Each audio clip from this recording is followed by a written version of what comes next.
Hello, good morning and a very warm welcome to the University of Cambridge Sports Centre for this National Futsal Series Tier 2 South clash between Cambridge, our host today, and the visitors Southampton Athletic. Well, here come the two teams then. Cambridge, of course, in their regular gold and black. Southampton in their change strip of white and black. The two referees there in the centre, Paul Waitley and Isfan Mod, take charge of this game. Well, very much looking forward to this one then. As I've said a few times this season, actually, it's been great to bring you a few of the lower division teams. This, of course, a Tier 2 clash between these two. And somewhat, in that sense, a little bit of a step into the unknown in terms of the quality, but brilliant to showcase the quality indeed that is on show in the lower tiers, not only the Tier 1 showcase division of English futsal. Well, let me run you through how the two teams line up then. Cambridge have their starting goalkeeper Joe Wilmot, and then the rest of the starting five today for George Bull's side are Rafael Martinez, Harrison Horton, Michael Cooper and Ujal Sunwar. As for the substitute options, there's six of them: Alfonso Lanza, Emilio Martinez, Joshua Everett, Lloyd Maconya, Sergi Kera and George Whitting. As for the visitors, Southampton Athletic, they've made a decent start to life in Tier 2, having been promoted, of course, in the National Tier 3 playoff final at St George's Park last season. So they have Delphine Batista in goal. He'll be wearing the number 99 shirt. And then the rest of the starting on-court five: Paulo Mendes, Andre Canedo, Andre Guedes and Christos Papakonstantinou. As for the substitutes, Pedro Alexo, Marco Gashi, Ricardo Almeida, Diogo Gondesio, Pedro Pereira, Fabio Suarez and Tiago Santos. Tiago Santos, formerly, of course, of Tier 1 Loughborough Students. Now here with Southampton Athletic, so we'll be interested to see how he fares today as well, starting on the substitutes bench. Two captains there in the centre circle. Michael Cooper it is, with the captain's armband on for Cambridge, and the skipper for Southampton is Andre Guedes. Both of those two in the starting fives. This is just the first of two games to bring you today as well. Later on, we will also be with you live for London Genesis, top of the Tier 2 South Division at the moment. They face third-placed Bloomsbury B team. But for now, all eyes on this clash between Cambridge and Southampton Athletic. Getting underway any second now. Cambridge, it looks as though, will be the team to get us started. Just the one draw out of 5 games so far this season for Cambridge, but they are in fact on 4 points. They were awarded a walkover win for the fixture against Newham Baku. That after the points deduction for Baku. Southampton, it actually means they're a place below their opponents today, despite having won more games. We are underway. Rolls out of play on this near side early on.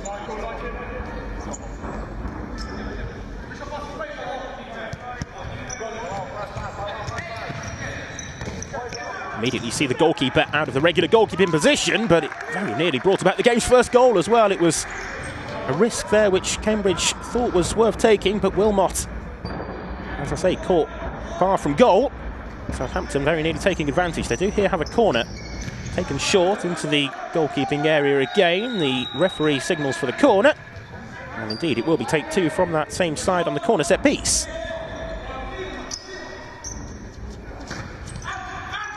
Corner's taken all the way across. It's on the volley and it was struck sweetly enough by Canedo, the Southampton number 7, who impressed in that final.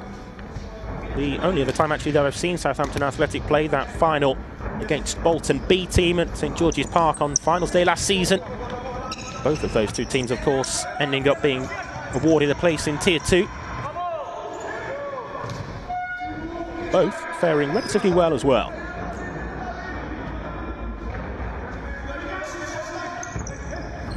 Here is Canedo. Cross onto this near side, but out of play. It's across the blue line, the all-important blue lines that you need to look out for today. It's not the widest of courts, and that there just catching the Southampton man off guard. Battle for possession over on the far side. Paulo Mendes comes away with it. Referee playing the advantage. Southampton still have the ball. They preferred the free kick there. There wasn't really much of an advantage, but the game goes on with Southampton still in possession. Here's Papa Constantino. Papa Constantino weaving away through, but it's a good challenge by Cooper. Southampton, you would have to say, the side who have started the better so far with the first minute gone. Lofted forwards again to Canado. It's a ball which is won back though by the home team, but they don't have it for long and still camped inside their own half here, Cambridge. Parallel option again was chosen. Paulo Mendes that time though not quite on the same page as his teammates who played it there. Goal clearance here will need to be retaken, as needs to be taken from inside the penalty area. Or was the referee there actually just coming across to signal for the rolling foul? I think he was. Yeah, so the first foul of the game added to the count after that advantage. Here's Cooper. Horton there under pressure. Guedes. Horton asking for the decision from the near side official Paul Waitley. Goes against him though. Southampton have taken that one relatively quickly. Guedes all the way across. Again, it's more Southampton possession. All the way across court again and back to from where it came. It's a good sliding challenge actually as well. And Michael Cooper.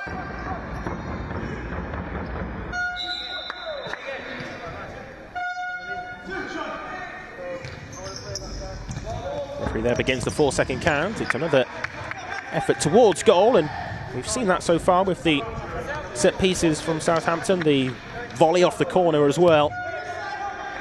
Definitely getting shots away, but so far yet to properly test Wilmot. Let's see what Cambridge can here do with possession, but Southampton pressing high and looking to keep their hosts camped inside their own half. Somewhat has to just reset in the end.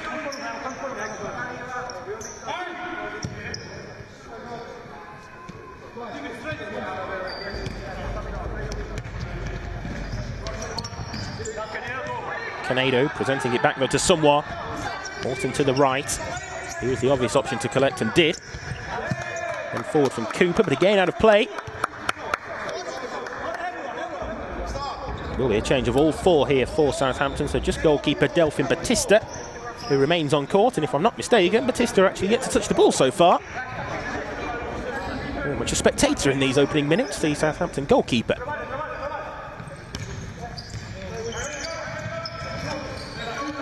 It's an injection of freshness then for the visitors, and let's see if that pays dividends for them. Suarez. Out over onto that right flank for Santos.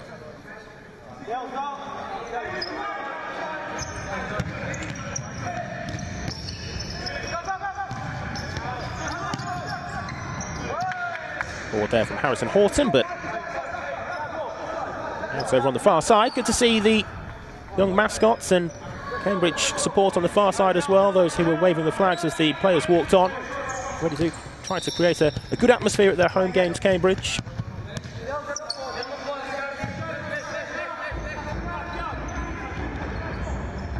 I think you'll hear that drum as well throughout the course of the 40 minutes. All wriggling away there though, and it's an involvement for Wilmot, who somehow manages to keep it out. It looked for all the world as though it might just go past him and end up in the back of the net. The shot on the spin, nearly catching the Cambridge goalkeeper out. Did well in the end actually to turn it wide. Corner's taken back, and via the deflection, the opportunity was there, but it ends up against the woodwork again. Guedes, the man with the final touch. Oh, long down court, and well, Batista has to make the save that time. Horton with the flick header goal bound, on target. From close proximity to where he wanted it to end up as well. Horton with the effort again. It's two saves in quick succession from Batista, both to deny Horton. Cambridge just sparking into life.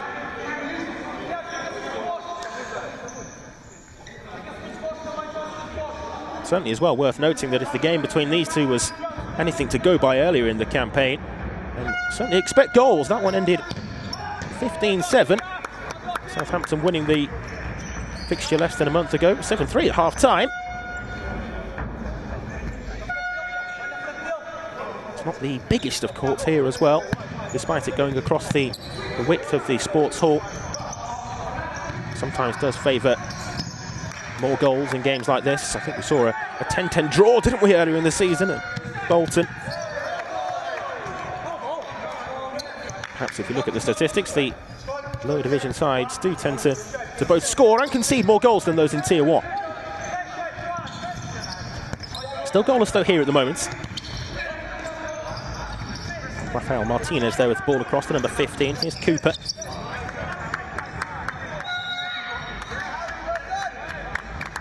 Trying to turn away there Horton, but he was fouled in the process.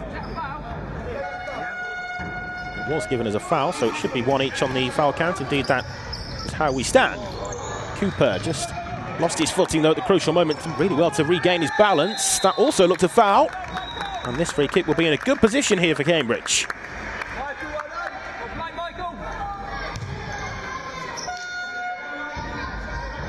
Marco Gashi there just with the talking to. Nothing more from the referee, Isran Mod. Being told to wait for the whistle, Michael Cooper, before he can strike this one. And you wonder whether it will be a direct shot on goal or if they'll try to work something from this set piece. It's a good position, as I say. Also standing behind it here is Sumwa, but he's going to leave it for the captain. Straight into the wall, though. On the second time of asking, it's just wide from Cooper. A bit of fortune, perhaps, about the way in which it came back to Michael Cooper there, but didn't need a second thought, really, in taking the second opportunity to shoot for goal again. Well, that's really nicely done to find Canedo.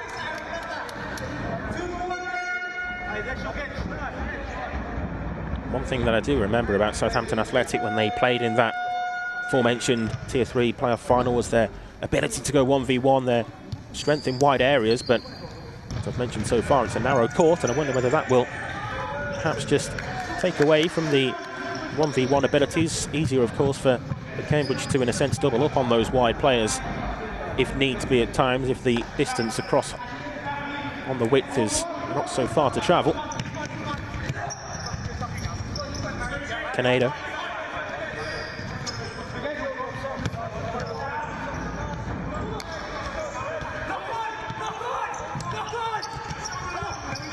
Canedo forwards again to Paulo Mendes. He gets the kick in.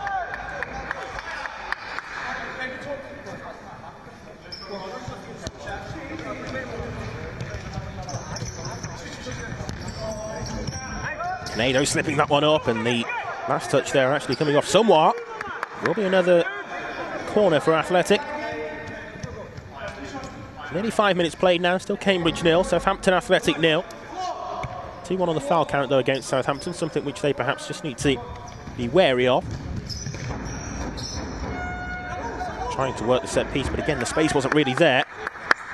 And we will see a flurry of changes here for Cambridge. 2 onto court actually. A long diagonal opted for, but it runs all the way out.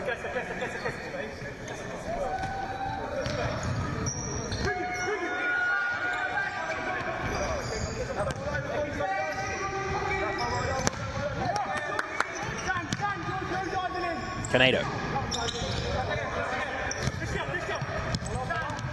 Guedes gets it back. Nice wall pass. Guedes wanted it again. Instead, just a bit of a snapshot. It was on target, but it would have taken more than that really to beat Wilmot at his near post.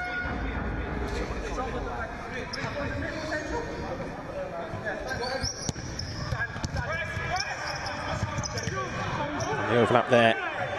Constantino. Will be another corner. Papa Constantino lofting it there, but it's headed back to him. Papa Constantino with the shot then. A little bit of a wild one, but again, relatively close to the Cambridge goal.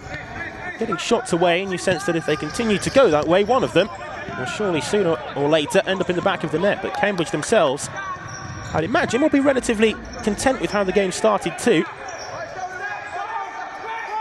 I do think that Southampton have edged things, but there's not really too much for Cambridge to be concerned about. While saying that, it could have been a big moment for Southampton to be concerned about. It seemed to be spilled by Batista, and whether it took a deflection en route through, maybe. Perhaps unsighted the goalkeeper as well.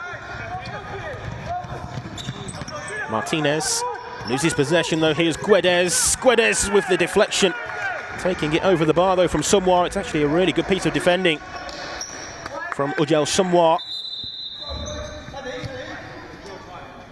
Did well to slide across, get his body in the way there.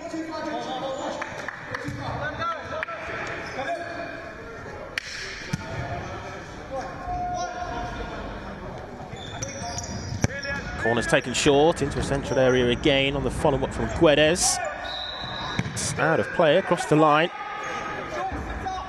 Maybe just lost sense of exactly where he was there, because surely a reset longer would have been more beneficial.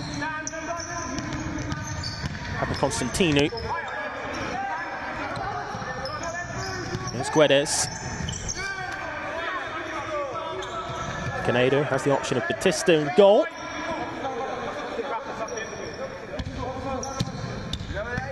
Feels that he doesn't need to use him. Papakonstantinou goes on alone into a dangerous position again, but once more Cambridge are able to deal with the danger. It's more of a 50-50 ball in there though, rather than picking anybody in white out. And you sense it's those sort of moments perhaps for Cambridge where they'll have to seize upon on the counter-attack in the positive transitional moments. It seems as though, from what we've seen so far in the game anyway, that they will be the sorts of moments where Cambridge will try to pounce themselves and ask Southampton questions in their half of the court. Just unable to hold it up that time. George Whitting, the number 67, who was then blocked off well by Mendes. That opened up the gap for Southampton to advance into. Papakonstantinou, though, dispossessed. Cambridge again trying to break away. It's a good recovery challenge, though, from Papakonstantinou.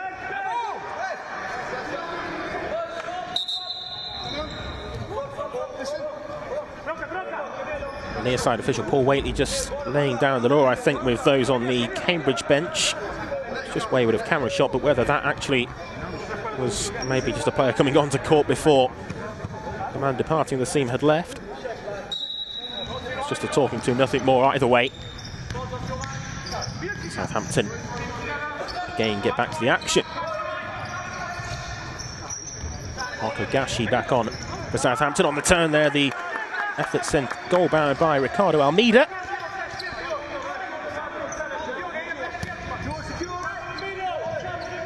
Possession held up well there by Whitting. And just now we begin to see Southampton changing their defensive style from the aggressive full court press that we saw right from the beginning. In these sorts of moments they were winning the ball back off Cambridge, or certainly forcing the error to win it back via a set piece, a kick in high up the court, but there Southampton just dropping off. It's maybe an answer to the question as to whether they would be able to maintain that level of intensity for the full course of the 40 playing minutes, and I'm sure that would have been a welcome sign as well for Cambridge, just to have the ball in their own half for a period of possession.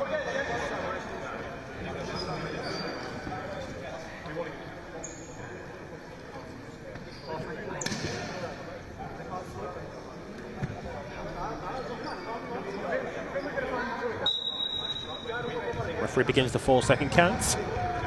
Cambridge take the kick in, back there to Emilio Martinez. Whitting under pressure, loses possession.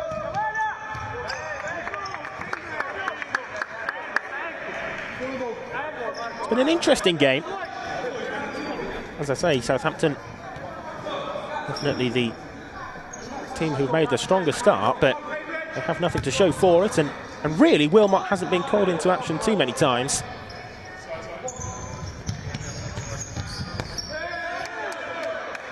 It's kind of difficult to predict which way it might go from here. Let's not forget the opportunity that Cambridge had as well with Harrison Horton, 2 chances in quick succession, forcing 2 saves from Batista, all the way across, but there's the game's first goal.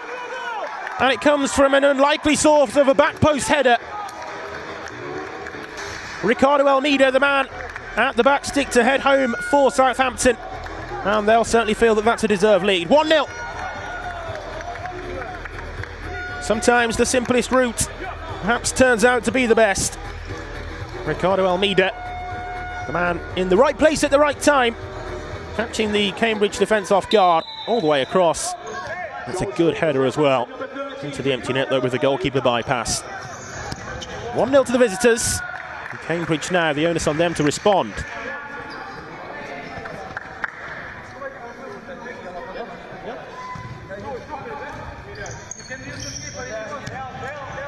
Southampton will look to kick on from here into the far right corner that time.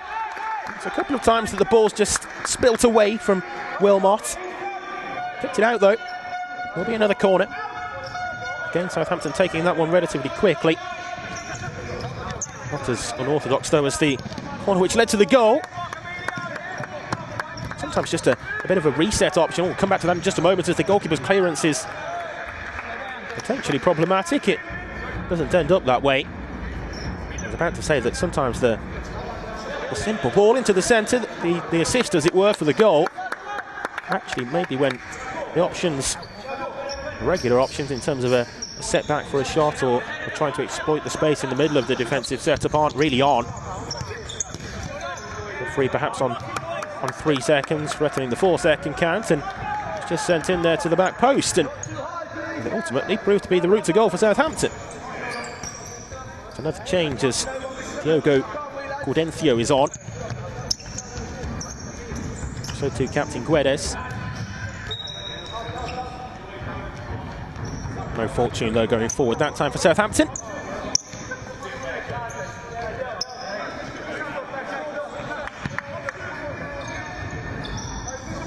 Wilmot here forward, out of goal again. He'll backtrack now though that Cambridge break into the attacking half. Always the difference, isn't there, really, between a goalkeeper coming out like that to escape the initial pressure or really going full on with the 5v4 fly goalkeeper.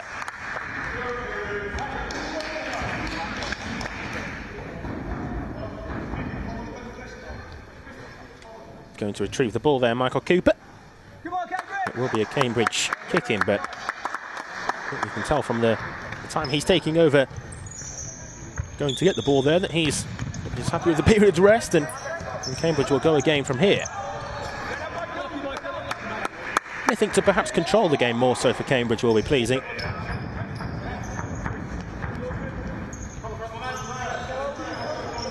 Just need that little bit more, as I say, control over proceedings and being more the dictators of the game than they are at the moment. Southampton certainly have that element of control, and even more so now that they have themselves the game's first goal.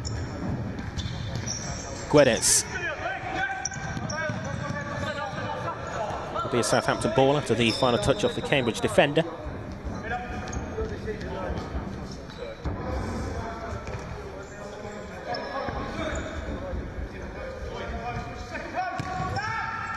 Again, similar style delivery into a dangerous area.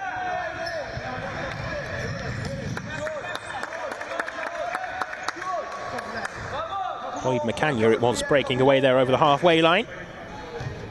Southampton though with it back. Midway through this first half, Cambridge 0, Southampton Athletic 1. As goalkeeper Batista here steps forward and pulled the trigger as well. Wasn't too far away from that far corner. The only man to find the net so far though, Ricardo Almeida with his back post header. Good challenge from Papa Constantino to win it back. Canedo taking charge. Batista will play out again.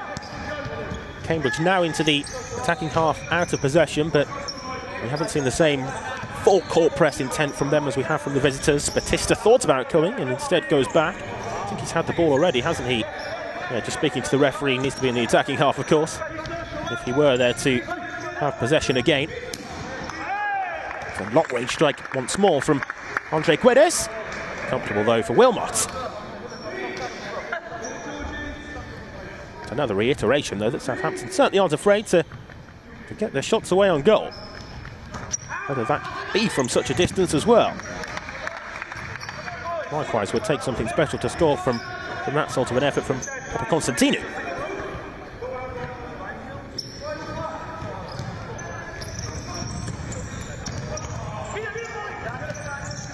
Mendes offloading to the right.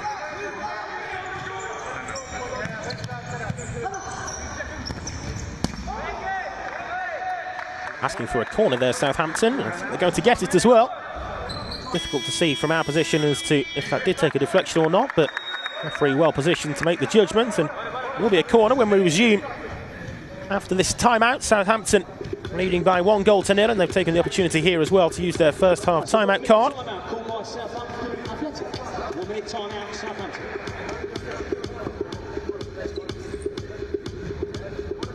Southampton coach there, Rooney Borges, just taking charge of the timeout minutes.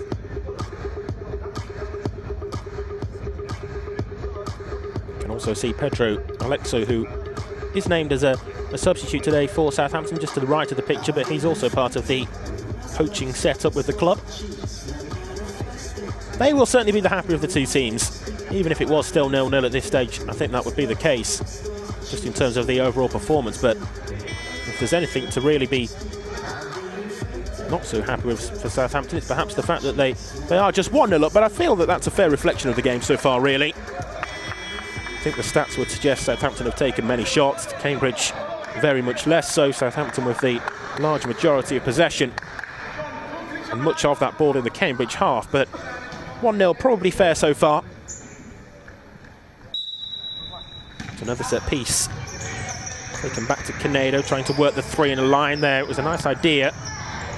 They do actually win it back inside the penalty area. Guedes was the man who got to it, and again they have the ball. Guedes wants it back. Lovely footwork though, rounding the defender. Can't get it past the goalkeeper, not to begin with, but it's in at the second time of asking, and it's Christos Papakonstantinou.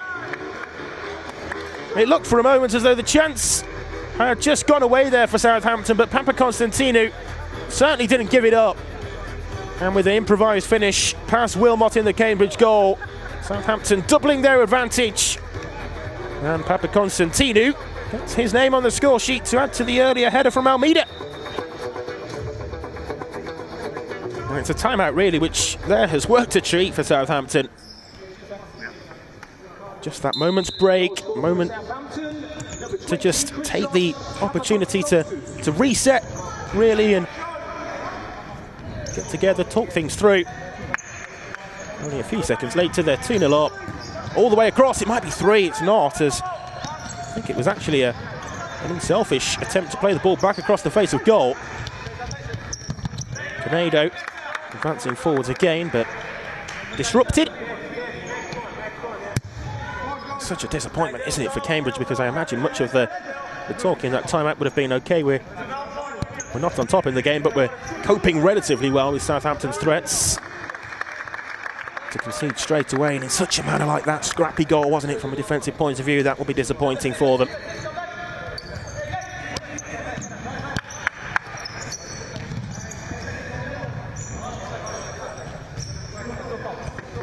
Here's Alfonso Lanza. Now Macania. Just failing to hold the ball up in those important areas. Kera, that time it was, who was careless in possession.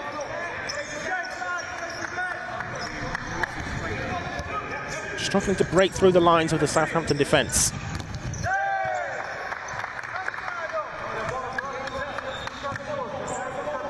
On the other side of the coin, credit to Southampton for the way in which, in those moments where Cambridge do have possession, are able to really stop Cambridge from making the most of it, as the kick in there was overturned, and I think you could see the frustration from Lloyd Macania, but he needed to be quick in getting back to his credit. In the end he was, and Cambridge did enough. But just for a moment they switched off there as the kick in was overturned, and the goal was empty as well, with the goalkeeper across on the far side.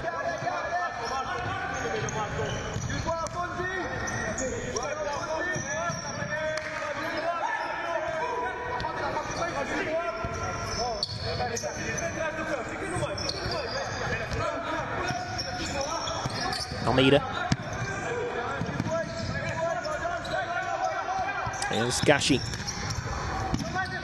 Gashi gives that one away. And then the foul in the aftermath as well committed by the Southampton number 11.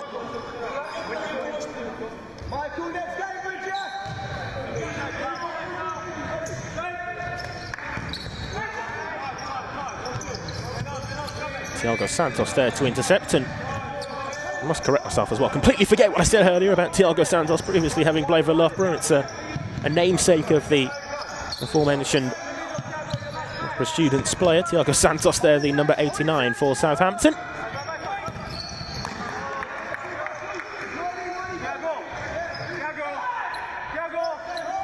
Cambridge with possession.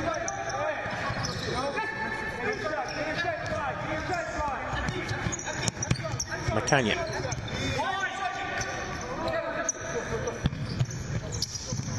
A little bit of a better spell just in terms of the last couple of minutes for Cambridge since conceding that second goal, really, but I think maybe Southampton as well feeling more content with the game 2-0 up and dropping back. Just that extra couple of metres.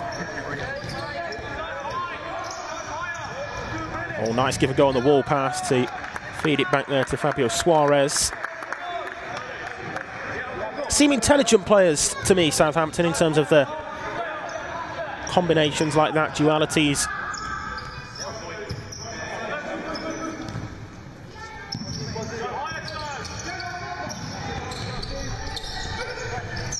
Cambridge with it back, but again inside their own half, and again playing themselves into trouble. That time it's well done to ensure that danger didn't really lead to anything. Alfonso Lanz has done well, and then tried to pick the pass as well to Lloyd McCann. But better that from Cambridge, and really progressing up the court, and the best chance that they've created, Harrison Horton's header. The closest they've come to scoring was from a Route 1 direct long goal clearance, wasn't it? A long throw out from the goalkeeper. Maybe at times Cambridge do need to go a little bit more direct, whether they can play the ball into a focal point as a pivot and hold the ball up. Really there, bring others into play. Just feels as though Southampton at this stage are comfortable.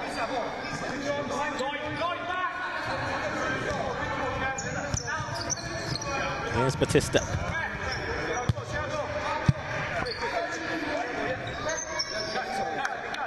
I would also, on the same token, perhaps suggest that Southampton don't need to really risk bringing the goalkeeper out on too many an occasion in terms of the risk that brings about. It's always that risk versus reward element, isn't it? But just in moments like that, the goalkeeper's out of net. The ball's coming back off Kera for Cambridge, and I mean, on another occasion, that could have easily ended up in the back of the net itself, or certainly broken to a Cambridge man to put it in there. Goalkeeper Wilmot poking it away.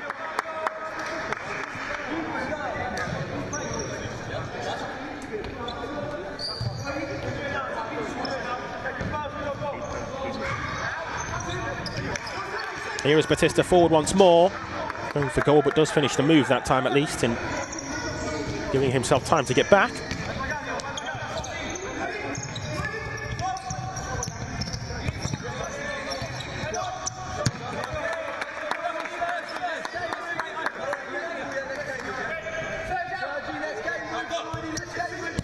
Kick and taken by McCann.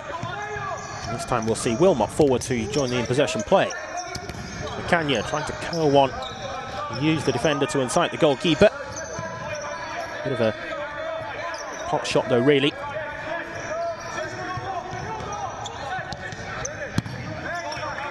That's his three back to Wilmot.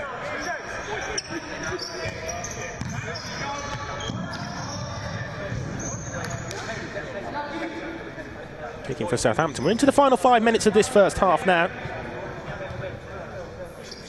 Foul count at the moment isn't really too threatening. Southampton on 3.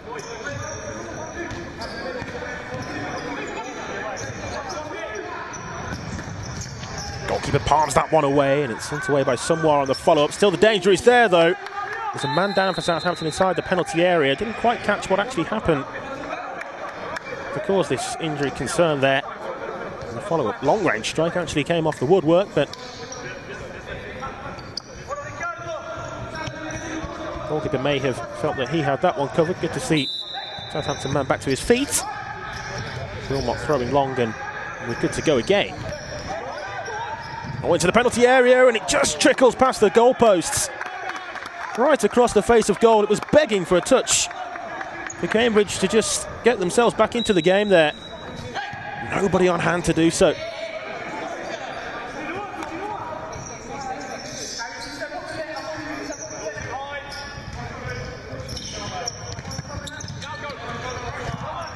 Nice, intelligent play again. Canedo collecting all the way through. That's a brilliant Southampton goal.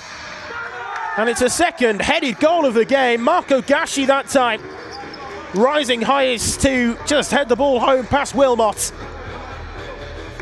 Got there first before the onrushing Cambridge goalkeeper, and the rest really was a simple task. But how about the skill and the intelligence as well to create the overload on this near side to create the chance to begin with. Goal scorer for Southampton, number 11, Marco Gashi. Marco Gashi with the goal, and it's into the centre again. Papa Constantino just miscuing that time. Cambridge perhaps can count themselves fortunate that it didn't just become even tougher a task for them there.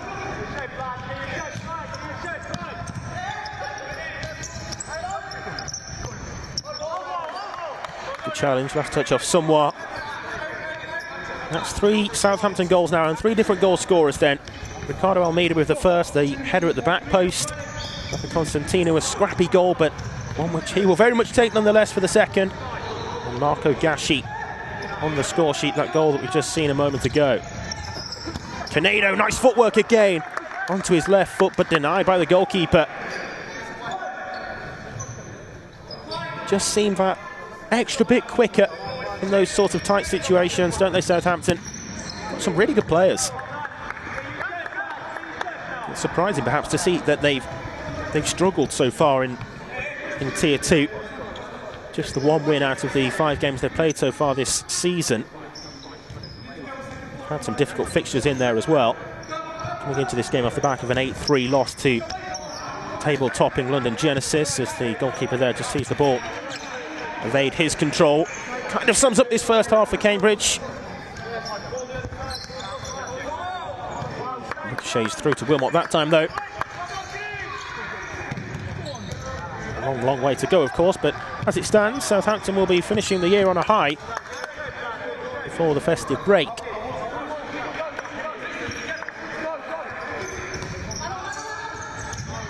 Oh, the goalkeeper's giving it away, and it's a punishment which is well and truly provided. Paulo Mendes taking advantage of the opportunity, but it's a gift really, and a gift of goal number 4.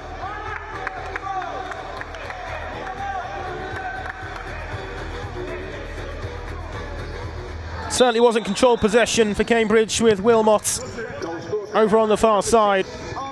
And as it broke the way of Paulo Mendes, he certainly wasn't going to pass up on that opportunity.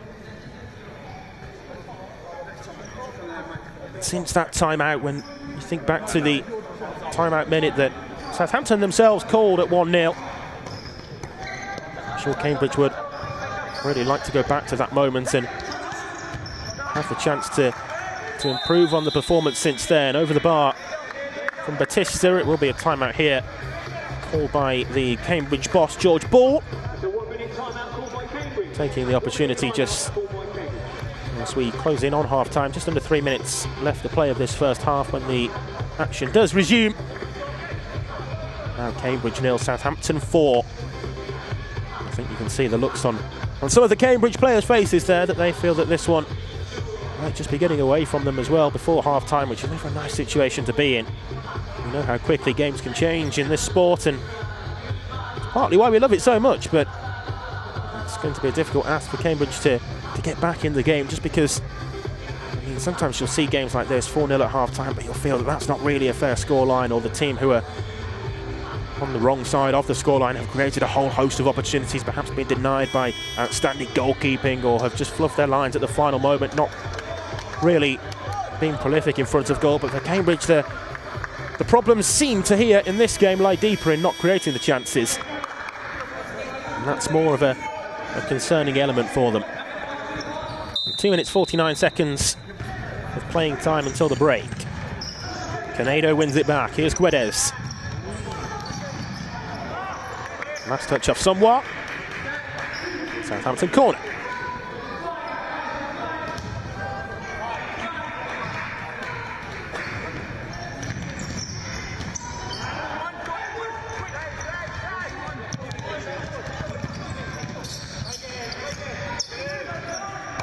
Somewhat trying to hold off the pressure from behind, but as you just see there, Southampton doing really well to get bodies around the ball. Made it really difficult there for Ujel Somewhat. Only against the first defender from Rafael Martinez. The referee will just ensure that the 5 metres are being adhered to, whilst the far side official just readjusting the goalpost as well. Can Cambridge get one back before half-time? Taken short into the box and allowed to advance there. The wall, of course, can move after the ball was rolled short, but stayed put, really.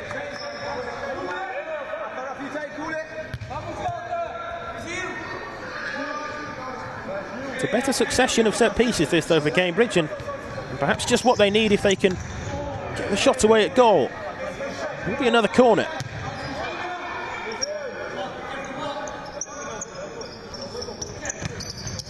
Taken all the way back that time, but Somewhat was quickly closed down.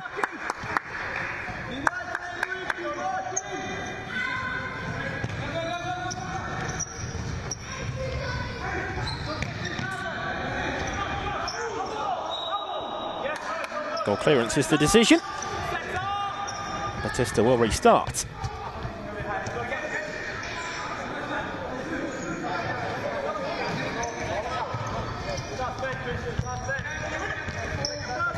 Oh, nice play, advancing forward down there wide left, and just on his weaker side there, Papakonstantinou unable to really get that one back across goal. He's certainly been one of a few danger players in this first half, though, for Southampton. Papakonstantinou, who you can see here with Christos on his back. Canedo likewise in being an influential Southampton player, sending it forwards, and those 2+ small for Southampton have caused problems for Cambridge, and as you can see there, problems to solve, things to ponder for George Ball, as he's got the tactician's tablet out. Will be handball there, the decision, which takes Southampton onto 4 fouls, and just a talking to for Papakonstantinou. Bit of an unfortunate foul to give away, but it's added to the count nonetheless, with the outstretched arm bringing about this free kick.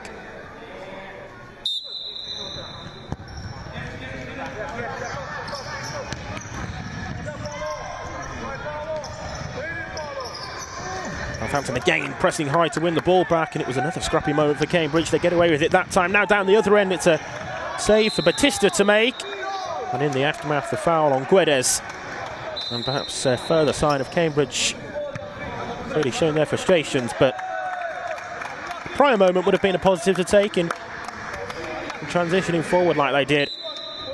It's pretty straight though, wasn't it, the effort? Straight at the goalkeeper.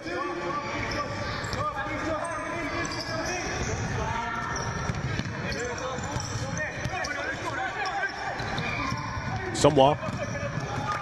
No way past Canedo, who, despite not actually having the ball, took control of the duel there between those pair.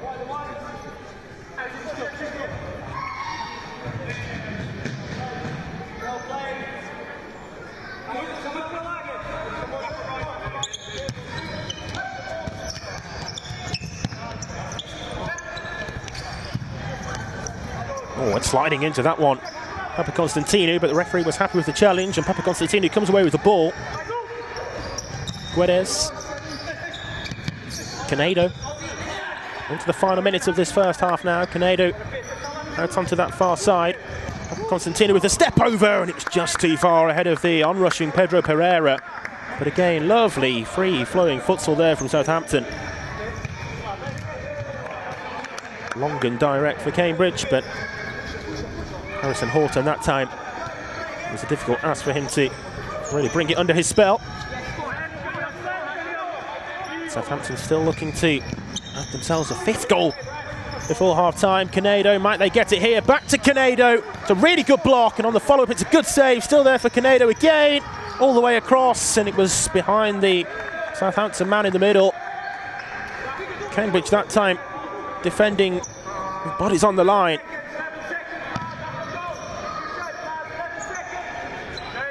I think it was Rafael Martinez who actually made the block there. It was a brilliant piece of defending.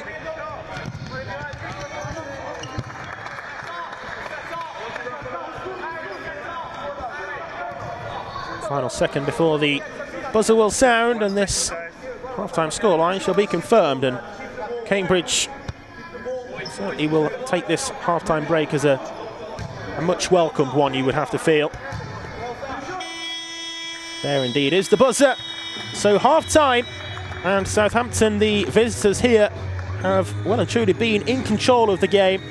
It started well for them with the Ricardo Almeida header, although that did take time to actually come for them as well.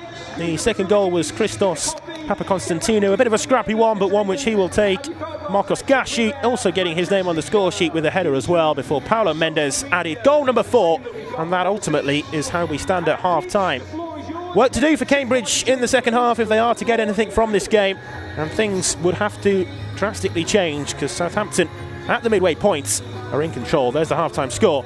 Cambridge 0, Southampton Athletic 4.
Welcome back then to the University of Cambridge Sports Centre, where at half-time it is currently all going in favour of the visitors. Southampton Athletic 4 goals up, 4-0 at the midway point, with goals courtesy of Ricardo Almeida, Christos Papakonstantinou, Marco Gasci and then Paulo Mendes. That gives them a 4-0 advantage at the midway point. Cambridge will be doing all they can to get back into it.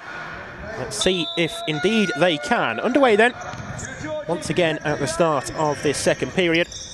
20 playing minutes left, of course, with the foul count having reset. A bit loose from the side who are in the lead there. Southampton right at the start of the second period as they attack the goal to the right in this second half. Cambridge will be hoping that all of the goal-scoring action is again down to the left. Cooper. All the way across from Ujel somewhat. Southampton kick it.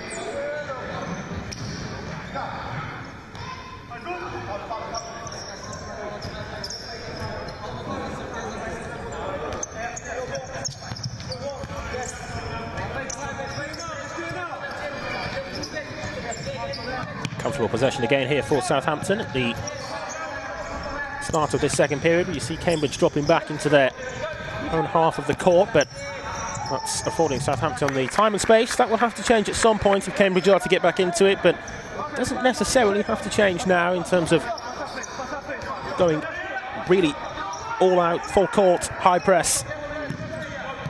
Gung-ho, isn't it really, so to speak, in that regard, but if they are to get something out of the game, then it'll have to change at some point. You'd imagine really that the half-time message would have been for Cambridge, this is a reset, let's go and impose ourselves much better in the second half than we did in the first. Whitting.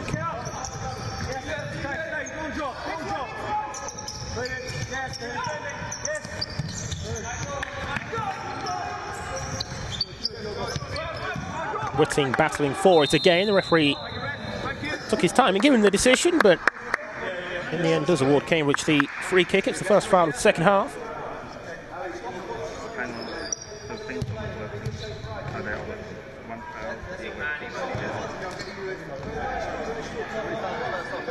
Seems as though Michael Cooper is going to take this one. We'll see he stands behind it then. Wide position, but of course has the option of going direct for goal. The goalkeeper there just didn't quite seem set as it was taken. Standing right on the post actually, Batista, but Cambridge there not taking advantage fully of that. I think he was still trying to align the wall, the Southampton goalkeeper, as it was taken.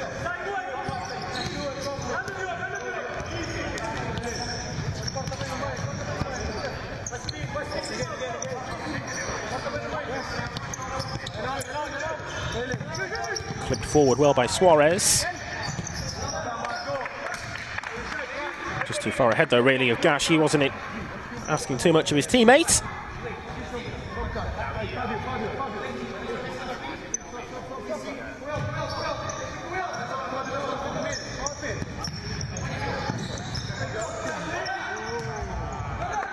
Long down court again, but likewise really too much on it for somewhat. Overcooked on the pass.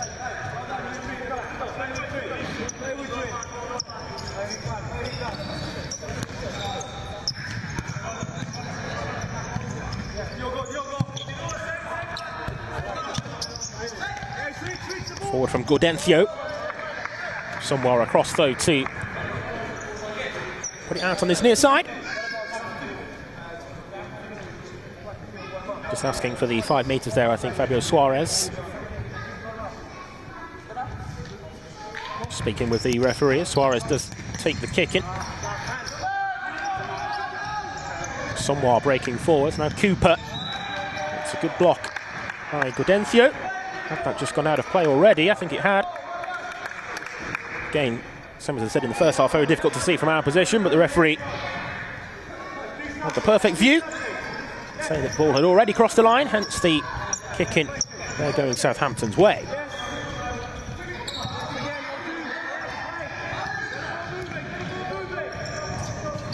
Possession again for Southampton as it comes to Gaudencio.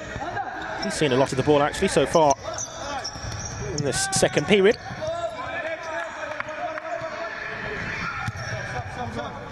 Suarez steps off, and so too Gashi. In fact, it will be a change of all four again for Southampton, using their quartet style of substitutions. It's opposing really to Cambridge that we've seen make either individual or two changes in one period.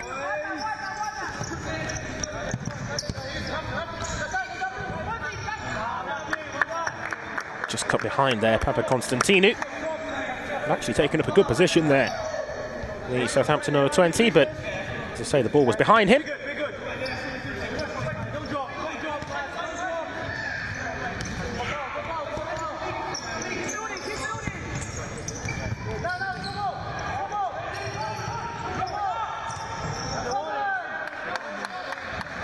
Cooper just taking that one over the line. Referee again begins the 4-second count, as he's well entitled to do so, but it's a loose one that time from Guedes, who thought he had space to advance into, but just miscontrolled.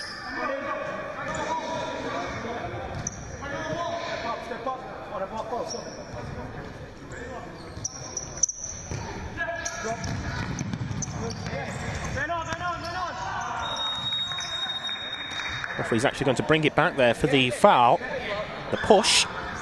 So despite the ball there running out of play and Papakonstantinou not being able to make anything of it, the foul is what it's being brought back for.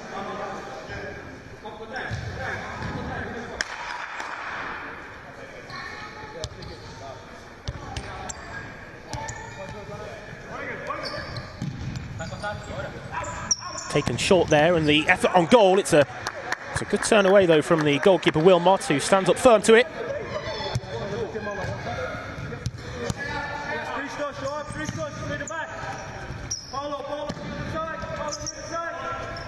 Set back there to Guedes. Now Canedo. Long range strike again, and the goalkeeper once more does well. Across to his left there, Wilmot. It's a good save. And for the kick in rather than the corner as it crossed the sideline. Canedo now.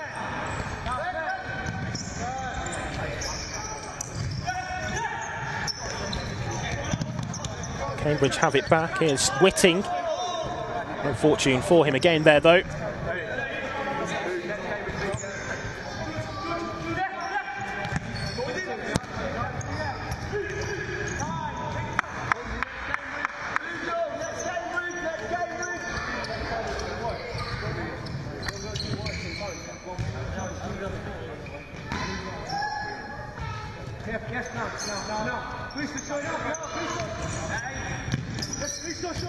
All the way there, long down court. It's a ball which is won back though well by Lanza, although over the blue line again. Still as we were at half time, still 4-0 to Southampton. And really the game has continued in a familiar pattern to what we saw in that first half. Let's not forget that it actually took Southampton a period of time to get their first goal. Might that be the same case in the second half? Cambridge will be hoping not. They'll be hoping that they can impose themselves more, as I said at the start of the second period again. Better so in this second half.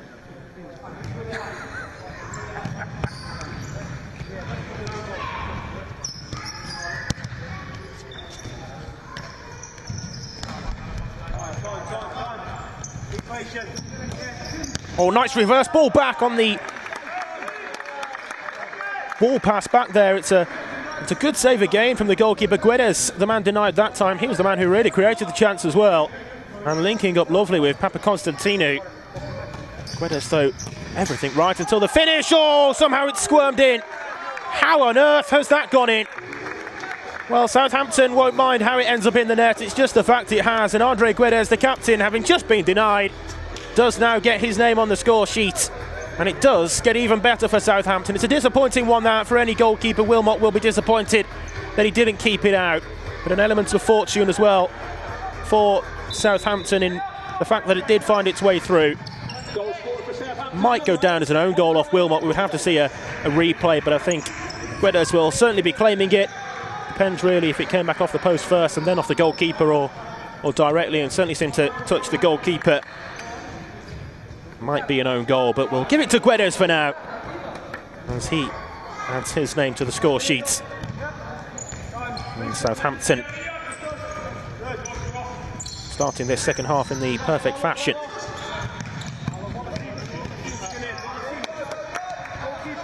Collected by Wilmot, all the way long again.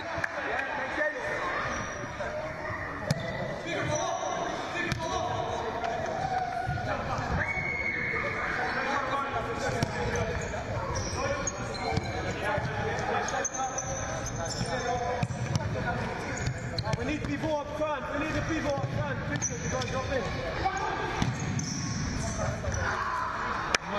Canado there just overrunning that one.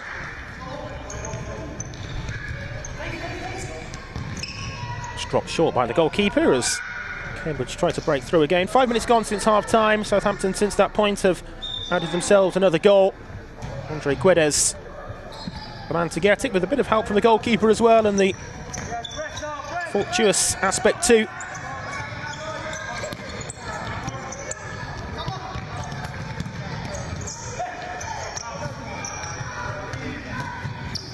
Oh, it's another chance, and it's just wide that time.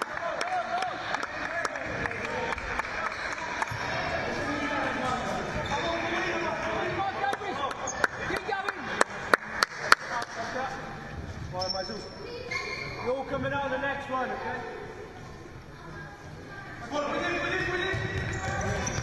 Rolled short from the goalkeeper, Macania. Here's Martinez.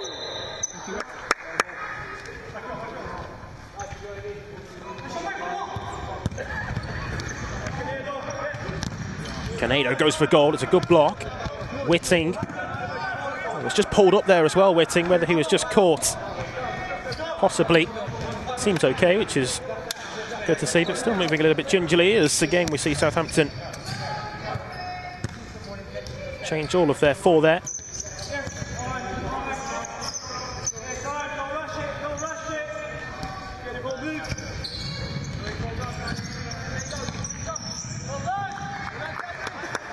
Takes a touch on its way through, and it will be a corner.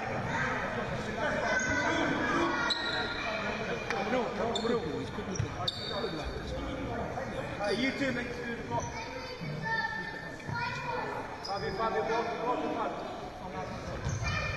Two white shirts waiting in the centre. Instead it's sent back there to Suarez. Good block though by Macania. Macania now up in search of Cooper. Again, just that final pass, isn't it, for Cambridge? Not really on point today.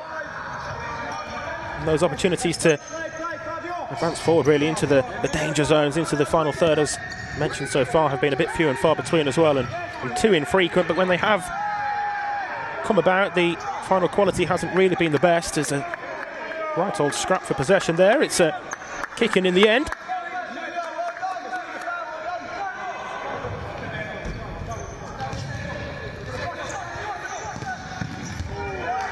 Long range effort again, and the goalkeeper, Batista, that time doing well to keep hold of the clean sheet that's still intact. If they do get to a stage, Southampton, where they certainly feel that the game is well and truly wrapped up, then the clean sheet is of course something that they'll look to hold on to as well.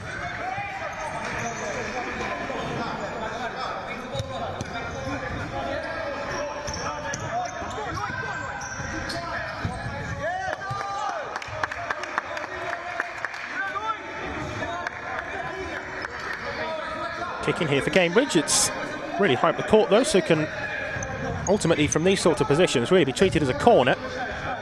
I think you'll see that with the defensive style as well from Southampton all the way across. Nobody there though again. Advancing forward now is Thiago Santos. Good challenge from Maconia. And it's against only Gashi and out of play.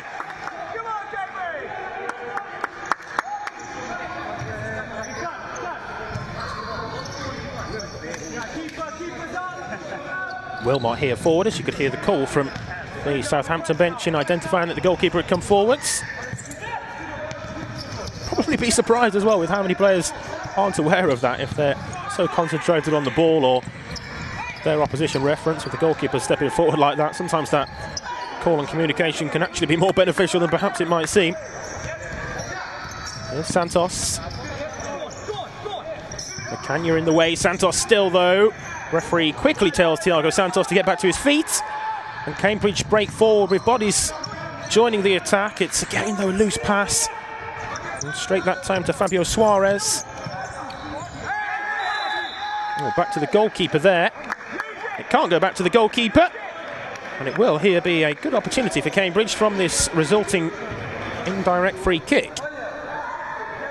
Of course, to be taken right on the edge of the penalty area.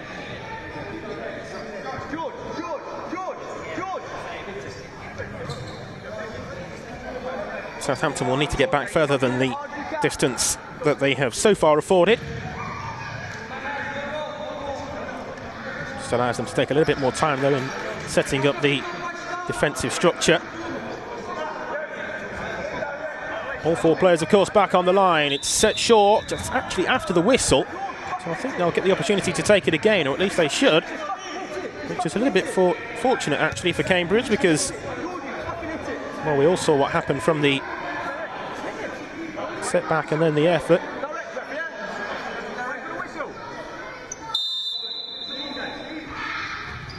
Again, it's set that time, the goalkeeper rushing out quickly.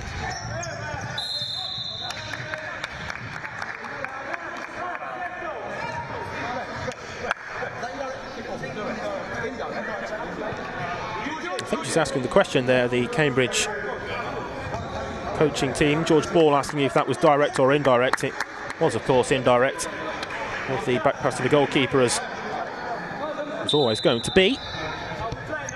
Also, of course, the hand in the air signal from the officials in showing that visually. Going to the side netting. Not too far away from Santos. Just the wrong side of the post.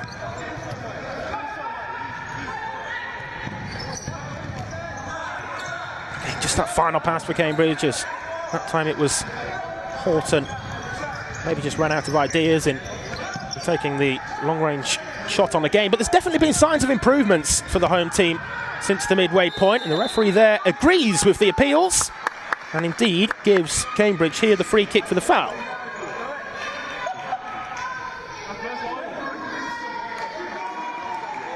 I think we'll see the game's first yellow card here as well, actually. Fabio Suarez, who will, I think, be shown that.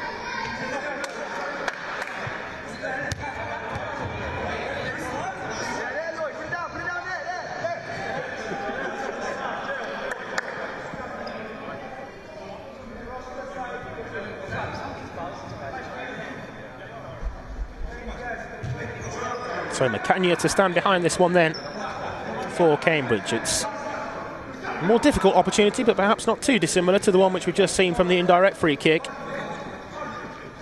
Southampton, by being actually further out from the goal, there's more to aim at in a strange sense. Oh, it's against the bar, and it's in on the follow-up. And I think it's Cooper who's actually got the final touch. No, Harrison Horton, it is, I beg your pardon.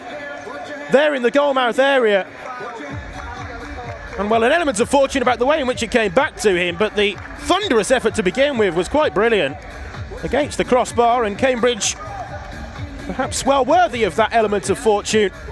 And Harrison Horton on the score sheet pulls one back for Cambridge. Finally something to cheer about for the home support here today.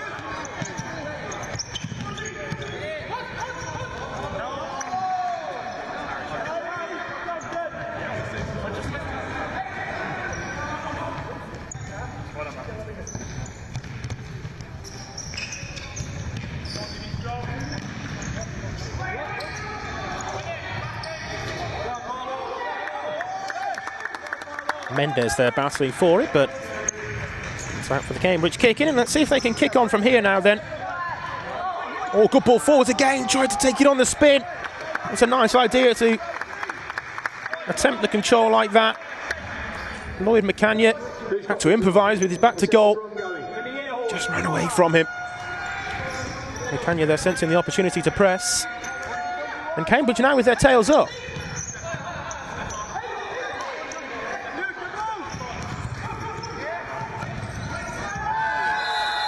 It's another foul.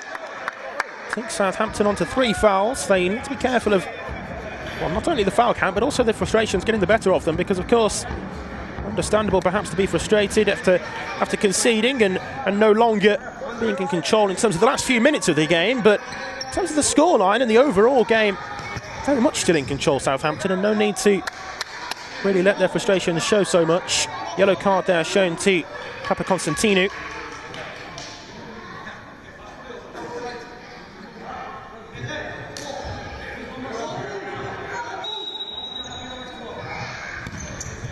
Lonza taking it short, all the way across again. McCann now changing things up that time with the change of the angle. Cambridge from the set piece rather than the direct shot or shot from the same position after a really short tap to set.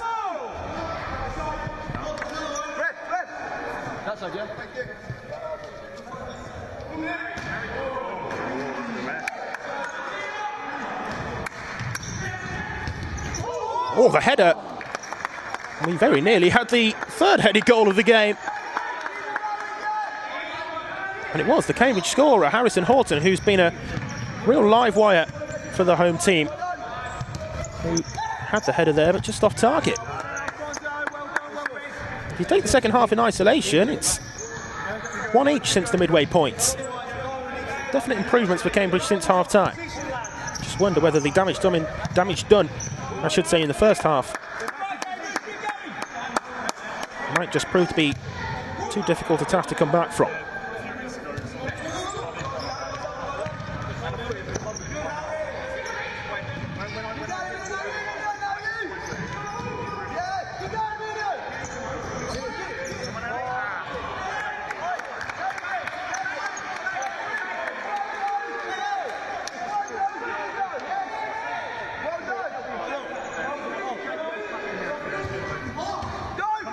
Batista there, it's a very strange moment. The goalkeeper can't touch the ball, or certainly didn't think he could. And somehow they get through that, Southampton, and they might end up scoring as well. It's just wide in the end, and Guedes unable to turn it in. But, well, have you ever seen anything like that? It was one of the strangest moments I've ever seen in the game.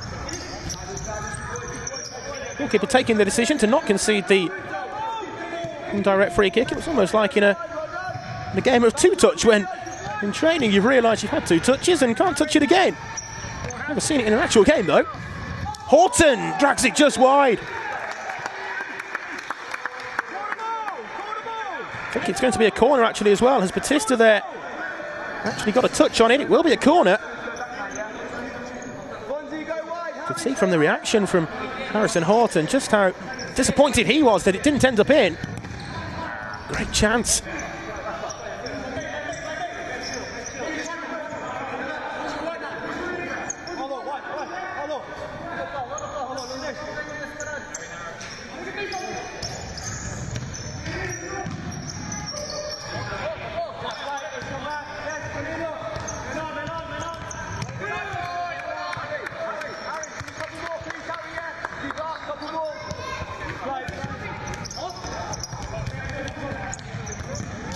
Forward again here, Guedes.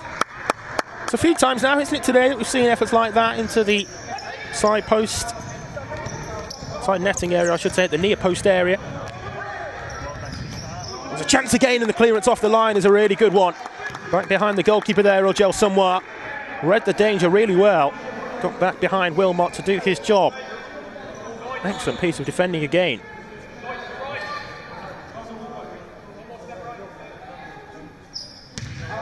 Just under 9.5 playing minutes to go. 5-1 the score now. Of course in favour of Southampton.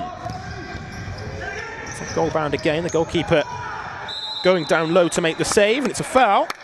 And that takes Southampton on to 4 fouls, which is something which they really do need to be careful of now with this period of time still left. It's a substantial period that they'll have to see out without committing a further 2 fouls if they are indeed to see the time through without conceding a 10-metre spot kick. So 4 fouls against Southampton. Goalkeeper there allowed possession. Flick forwards again. It's a good save though from Wilmot. Sends the goalkeeper down once more. Horton back there defending, and somehow it's not been put in. How on earth has that one stayed out? Mendes it was. The man denied from close range. Seemed to just turn it back into the hands of the goalkeeper more than anything else. I think maybe just went past the ball too much. Often we speak about players arriving too late for a second post ball. That time, perhaps Mendes arriving a little early. Hence the contact which took it back to the goalkeeper, as we here see the timeout called.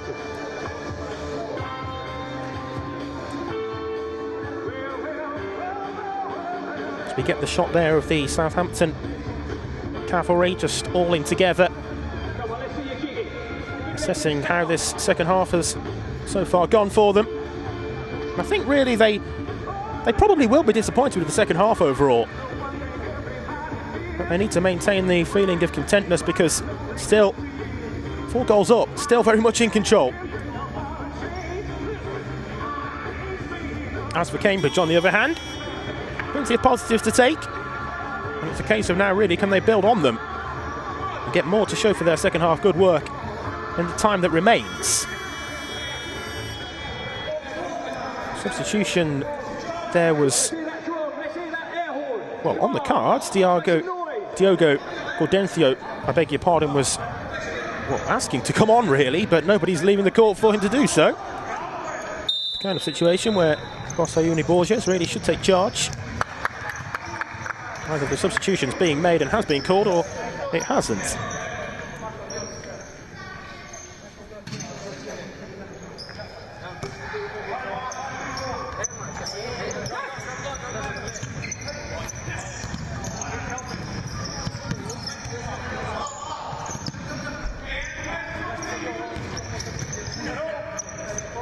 Suarez does well there to find Guedes.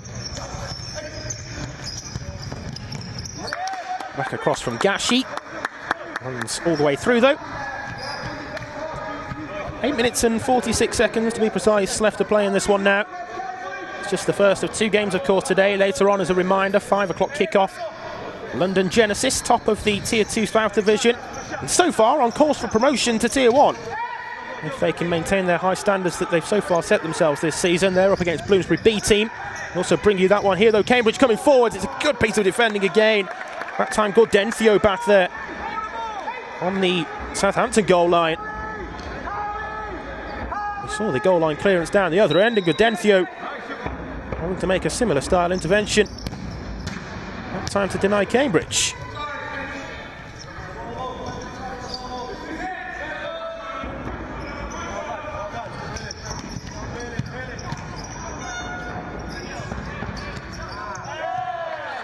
Just wayward there of Rafael Martinez.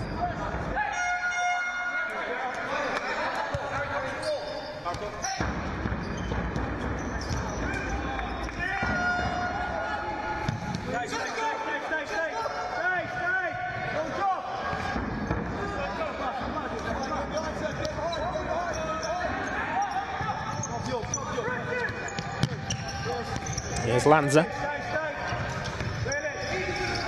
Now Samoa.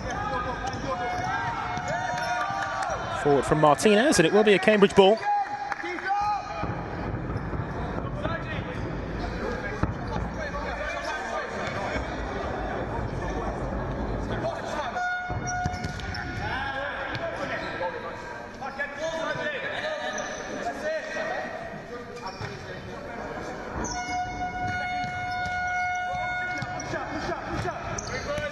Lanza. Somewhere there just dropping to a deeper position on court as he came round after being involved in the initial taking of the kicking.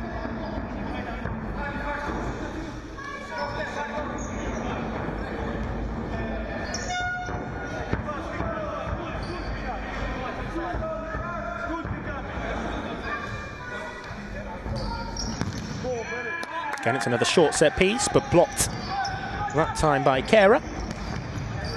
Southampton do find a way through though, and in the way on that occasion was somewhat.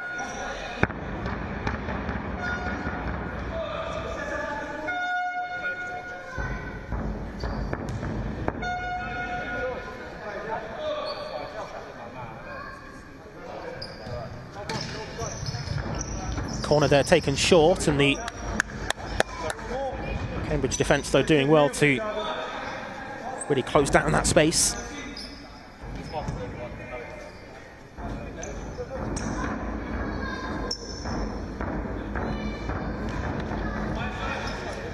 Corner taken again, backwards that time. It's not collected, though, by Papakonstantinou. And the follow-up effort, it's just dragged wide by Pedro Pereira. Seen less of Andre Canedo in this second half for Southampton. Certainly lesser involved than he was in the first period. I wonder whether that's had a part to play in the fact that Cambridge have found a way back into it in terms of the overall game. To reiterate, it's 1-1 in isolation in this second half, which really at the midway point is all that could have been asked of Cambridge. To see it as a second half, it's a separate outing, isn't it, really, in the second period? So often the first half is so different to the second half, is I guess the point I'm trying to make with that. It's not been the goal fest that it was between these two earlier on in the season, but that maybe will be more pleasing for Southampton in the way in which they've defended much better than on that occasion.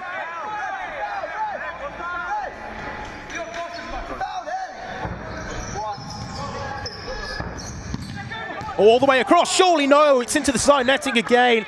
It's a big chance for Sergi Kera.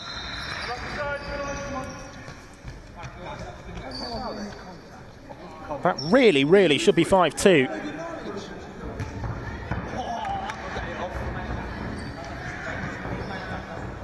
Just unable to turn it in. It's a really good chance, though, isn't it?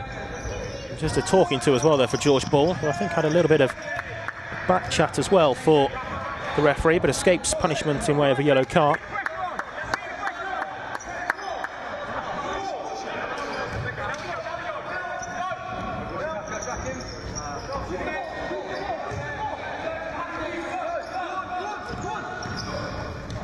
Apologies for the loss of the scoreboard at the moment. It is still Cambridge 1, Southampton 5.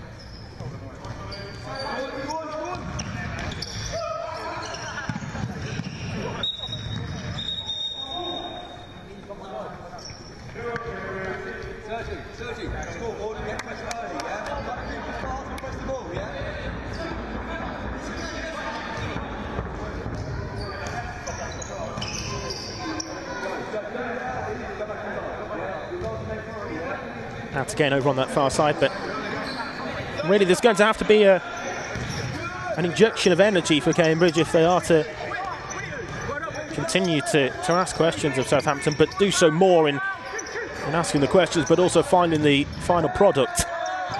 You think to the chances that they've had in the second half, there's been good opportunities for them.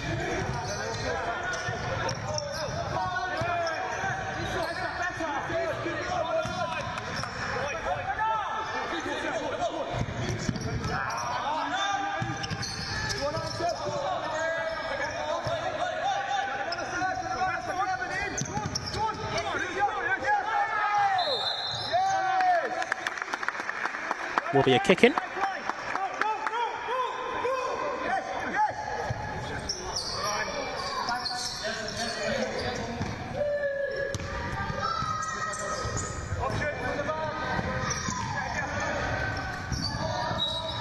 Again out of play on the far side.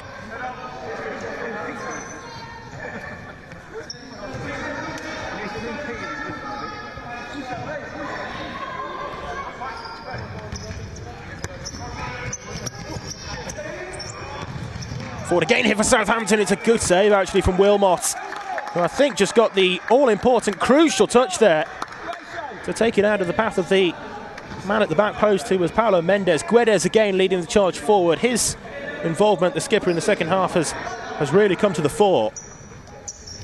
Close there to providing the assist. All the way across, Papakonstantinou. Cambridge that time doing enough to get enough bodies in the way. Guedes. Now Canedo, back on court now for Southampton. Papakonstantinou, no way past though. Ogel somewhat.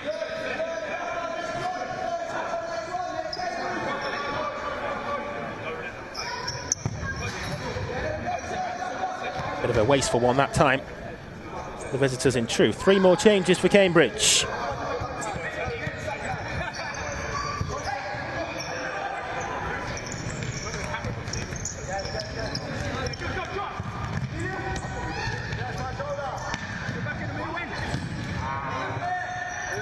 Papakonstantinou advancing forward here past Cooper.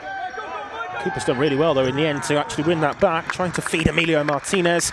Again, just another example though for Cambridge of that final pass, really the penetrative pass forward, isn't it, that hasn't been on point. They've created chances in the second half, but they've also created moments, really good moments in almost that pre-chance situation, is it, where you sense something might be about to happen, but it just hasn't played out that way. Goalkeeper out right to the edge of the penalty area there. Batista making a little bit of a more difficult situation of it than it perhaps needed to be.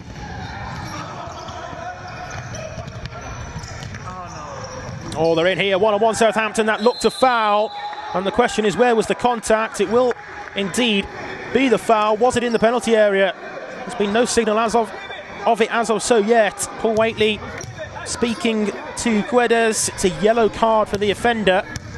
I would say maybe just outside, was it? Let's see where the setup is here. Still, we'll wait to see whether it's a penalty or a free kick. And it seems as though it will be the spot kick. By the looks of things anyway, will it?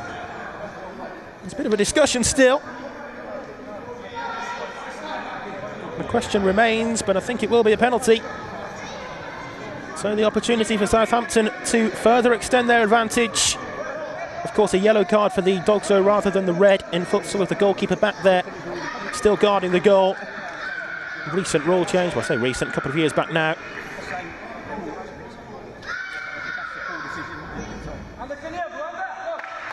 So the opportunity for Southampton to add themselves another. It's taken right-footed and smashed home by Canedo. Certainly no stopping that one. Brilliant penalty from the Southampton number 7, who sets off to celebrate as well. Look at that.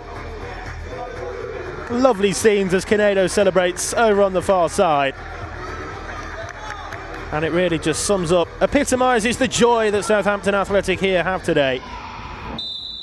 A goal scored for Southampton, and his second goal, number 20, Christoph Papakonstantinou. Goal scorer wrongly announced there. It definitely was Andre Canedo, the goal scorer. So it's 6-1 and 6 different Southampton goal scorers, which is always, I think, really pleasing, isn't it, to share the goals around like they have today. And it goes with really what we've seen in terms of the number of threats that they have all over the court. Here's Horton. No fortune for him. Canedo, lovely reverse ball. Oh, it's against the post. That time it was Papakonstantinou denied. And Canedo denied what would have been a lovely assist as well. Once more, apologies for the loss of the scoreboard at the moment. I can confirm it is definitely 6-1 to Southampton, and we're into the final 5 minutes now.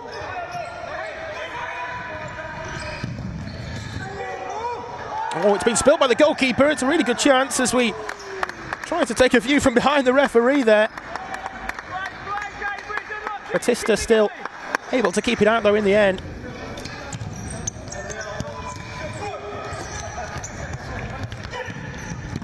Guedes getting to it first though was Wilmot. Good goalkeeping from the Cambridge shot stopper. Back to Guedes.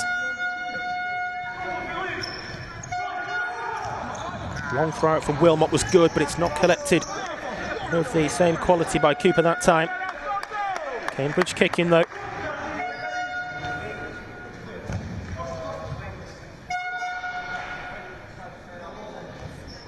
Come on, Cambridge! Get it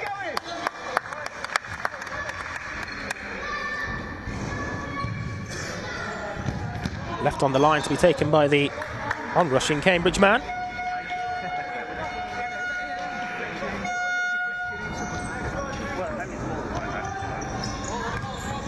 Martinez here collecting. Goes to ground. Again, it's a foul. That time the free kick going in favour of Cambridge, and I don't think really too many questions can be asked of that. And it is 5 fouls, isn't it, now as well against Southampton. Paul Waitley there doing the honours in just confirming that. So 5 fouls against Southampton. No room for any further infringements, and really that's a bit of a needless 5th foul to give away as well, isn't it?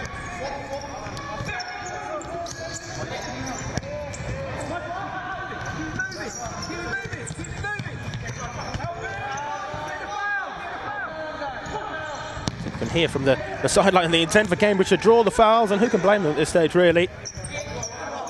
Give themselves an opportunity from 10 metres. Never as easy as it looks, is it, though, a 10-metre penalty, but they want the opportunity nonetheless. Oh, brilliantly well done there by Papakonstantinou. Good challenge, though, to then halt his progression.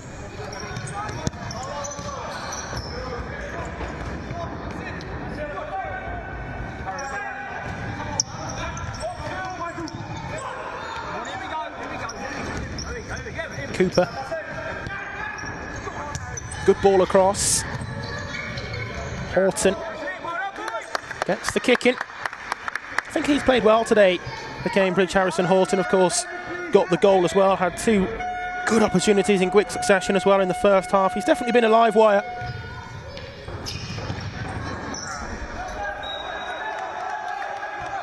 Captain Cooper overrunning that one.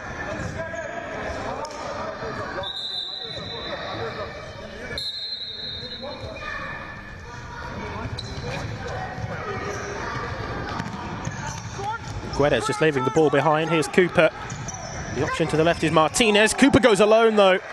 It's a good save again for Batista, who I mentioned in the first half was a spectator in the first quarter, really, wasn't he? But then perhaps was a little more involved in the second quarter of the game. Well, in the second half, he's definitely been more involved.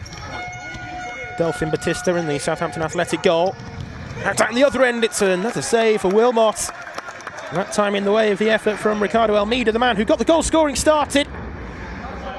Seems like a long time ago now, doesn't it, when he headed home.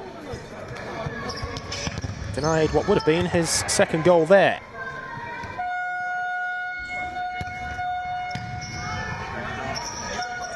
Papakonstantinou all the way across. Not collected that time, though, and we will have the timeout here for Cambridge. That's a timeout. 1 minute timeout called by Cambridge. 1 minute timeout called by Cambridge. So closing in now towards the end of the game. Very much seems as though the result is confirmed and Southampton will be taking home the 3 points. And it will be a deserved 3 points for them as well, but it's just a case of the scoreline now, really. It will be a disappointing way for Cambridge to finish the year. This is the final games, of course, before the festive Christmas break. Looking forward to what 2024 has to bring as well for the National Futsal Series, and the recent announcement, of course, over the last few days that the England men's national futsal team shall be returning. Really exciting times, you would imagine, for English futsal with that announcement.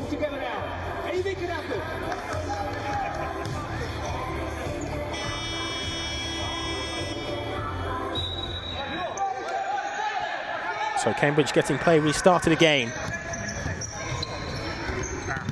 To Maconia. Southampton, though, with the ball back. Suarez. Asking for a handball there, which of course would have been a 10-metre penalty. I think that would have been a really harsh one to give, though. Not sure it even struck an arm. Over on the far side, might have just hit the midriff area instead.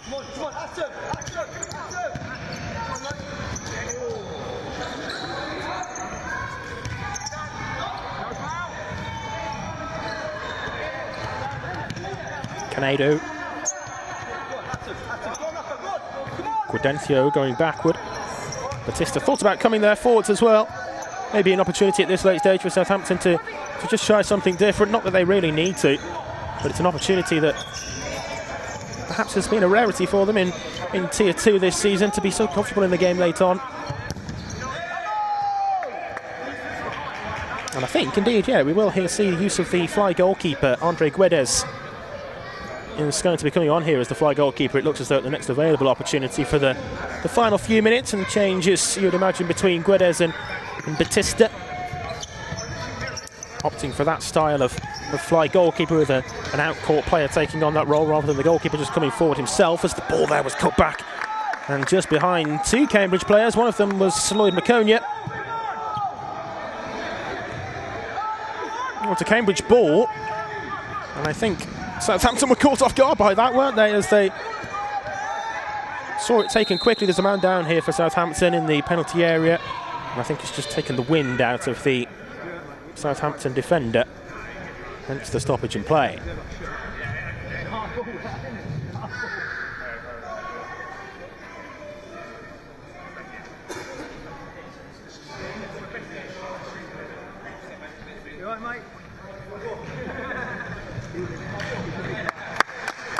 Good to see him getting back to his feet there. Ricardo Almeida. And then we start with the drop ball. Possession will be dropped back to Cambridge, as they were the team, of course, who had the ball when play there was stopped.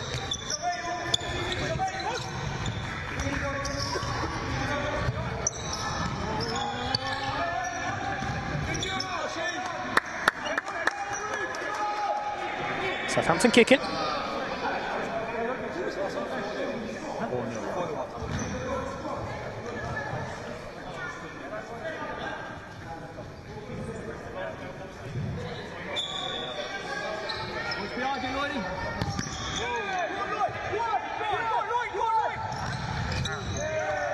Gudencio there ending up down on the deck, and the referee, having thought about it, does give the foul.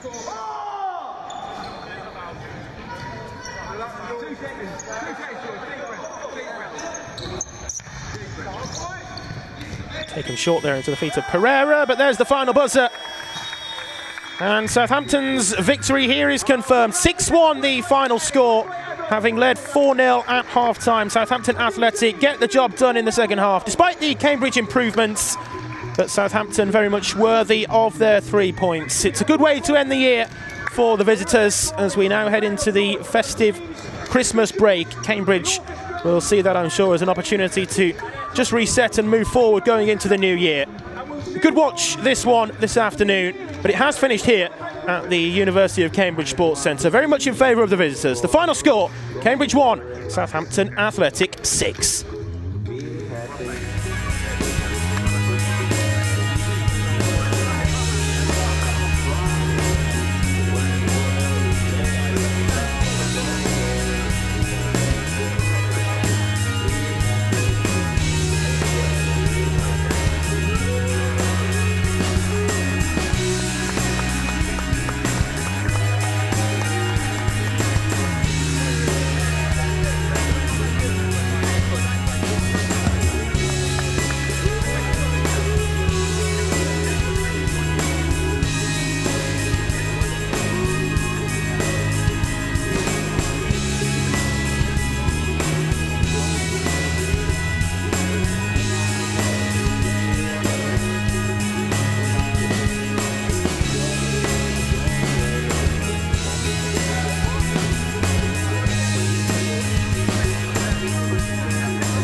Hello and welcome to the National Futsal Series, this Tier 2 South fixture between the league leading side London Genesis and the visitors today, Bloomsbury B.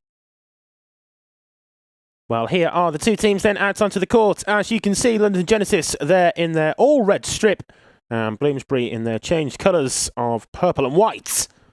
The two referees there in the centre in charge of this game, Ricky Ansher and Esther Perry.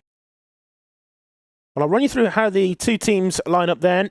The London Genesis squad is all I've been given at the moment, so we wait to see the starting five. But their squad today, Mario Gazzoli, who is the London Genesis regular goalkeeper, Stefan Martin, Sebastian Davon, Alvaro Cabral, Claudio Ribeiro, formerly of London Helvetia, of course, now playing his trade in Tier 2, Luan Araujo, João Trindade, Kay Silva, Eder Mendes, Mark Smith and Shane Fernandez.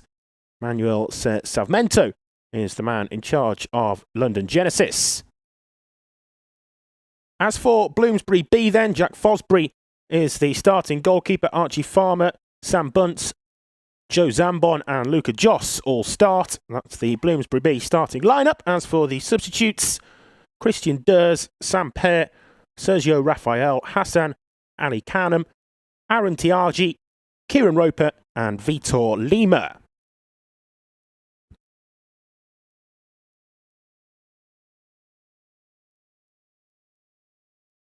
John Currant is the man in charge of the Bloomsbury B team. Somebody who I've had the pleasure of actually commentating with a couple of times this season. He's been with me for the Women's Tier 1 games. Bloomsbury Women's team, of course, doing really well this campaign as well, as are Bloomsbury as a whole club. Their men's team really thriving, their Tier 1 side. And the Tier 2 team not doing too bad either, third in the league in this Tier 2 South Division.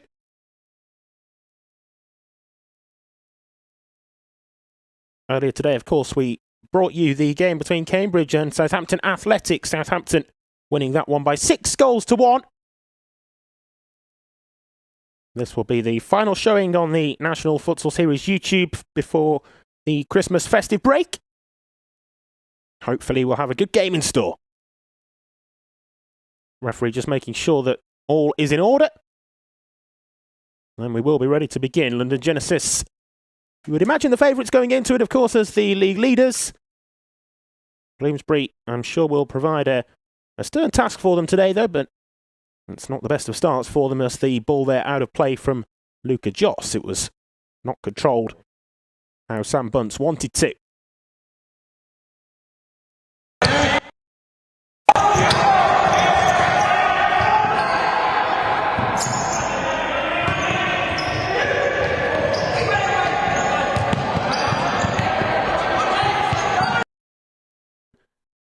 It's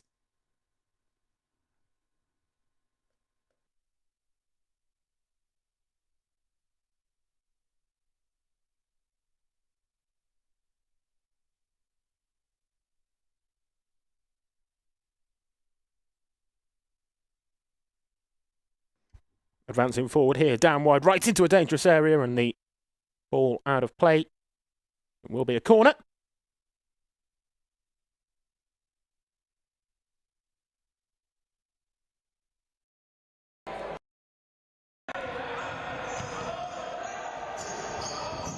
Bloomsbury still on the attack there. It's turned away though, and London Genesis will look to break over halfway.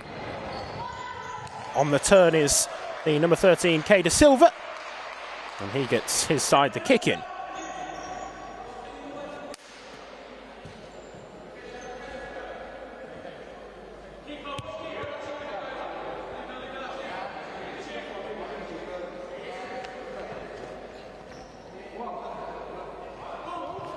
Taken short and collected by De Silva. Goalkeeper Gazzoli out to join the in-possession play there for Genesis. Formerly, of course, one of the top clubs in England, London Genesis, looking to get back amongst the elite this season. They've got some very good players in their ranks. Jack Fosbury is there in goal for Bloomsbury B team today.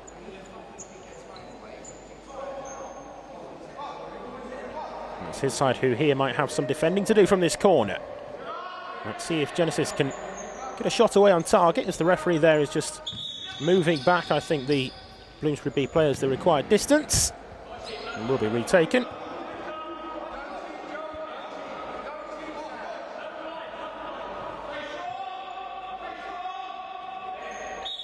So corner to be taken correctly now, lofted all the way across, it's struck sweetly, it's a really good connection there on the big volleyed effort. Bloomsbury there would have been concerned as it was fired in off the left boot of Adair Mendes.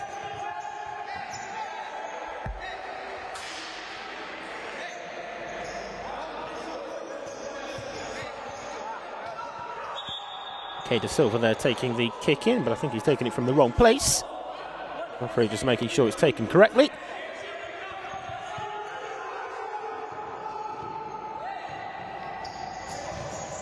Genesis still on the front foot. Here's Mendes, who had that volleyed effort.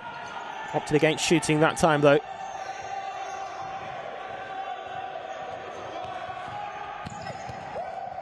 Oh, nice overlap. This is promising for Genesis again into the near post area. Fosbury down on the deck. And does well there, the Bloomsbury B goalkeeper. Good distribution as well to find Farmer.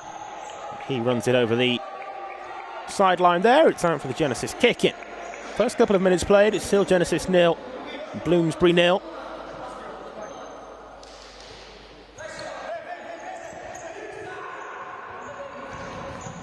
London Genesis so far this season with a perfect record. 6 wins out of 6. Bloomsbury having played 5, won 3 of those, drawn 1 and lost 1. There's an opportunity here though for the visitors, and it's just the wrong side of the upright. Mario Gazzoli there in the London Genesis goal was beaten. It's a big opportunity that actually for Bloomsbury as well. Stays goalless though, and here you see Bloomsbury really stepping up the pressure, and in fact locking Genesis there into a 2v2 momentarily, just as Alvaro Cabral was backtracking on this near side. It is the game's first foul and that unfortunate handball.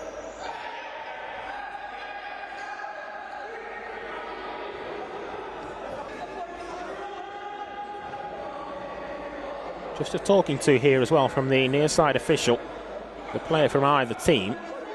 Just laying down the law there with De Silva, the Genesis number 13, and Luca Joss wearing 43 for Bloomsbury B today.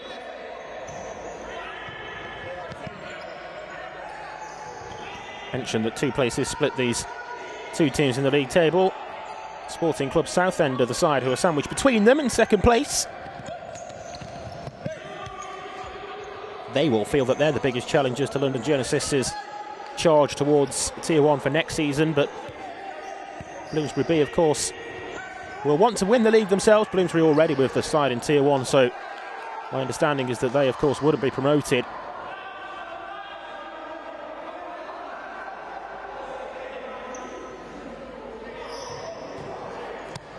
Possession here for Bloomsbury. Here's Archie Farmer. The development side, as it is really, isn't it, for Bloomsbury? Really a good pathway through to the first team as well. Ball back inside there from Kieran Roper, but he's given it away. Genesis now on the attack. It's a good recovery sliding challenge there from the backtracking Saint-Pierre. Set back for the shot on goal. Fosbury turning it away.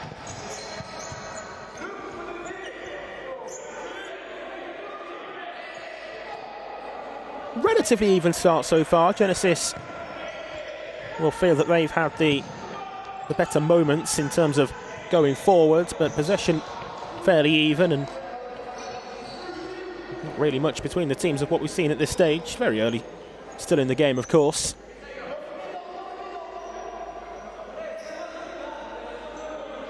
Kieran Roper here to take the corner. Does so in taking it all the way back. Here is Christian Durs wearing the number 1 shirt today. Unusual perhaps for an out-court player to be wearing number 1, but he is today Durs. It's a foul that he commits though. Genesis have taken the free kick really quickly there as well. Keen to get on with things, and they've done so. Here's De Silva, the man who was fouled for that free kick. Bloomsbury already on 2 fouls now as well. Runs through back to Fosbury.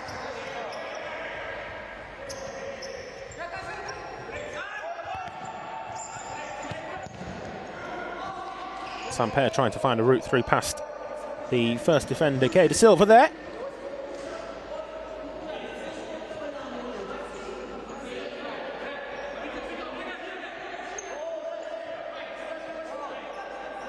Four minutes played, still London Genesis 0, Bloomsbury B 0. As the corner there is lofted all the way across. Bloomsbury trying to work their set piece, but doesn't play out how they wanted it to. And we'll restart with the goal clearance here from Gazzoli.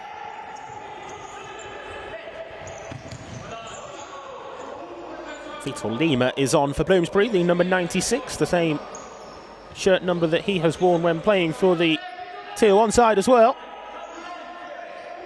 Actually thinking a couple of occasions he's looked a really astute addition for Bloomsbury. I think he will be chomping at the bit to get more minutes as well. It's of course a hugely competitive squad that Bloomsbury have in terms of their Tier 1 side, and Vitor Lima probably a player that in a large majority of other Tier 1 teams he'll be playing week in, week out. With the captain's armband on today here for the B team. Always rising that one, and not troublesome for Gazzoli. You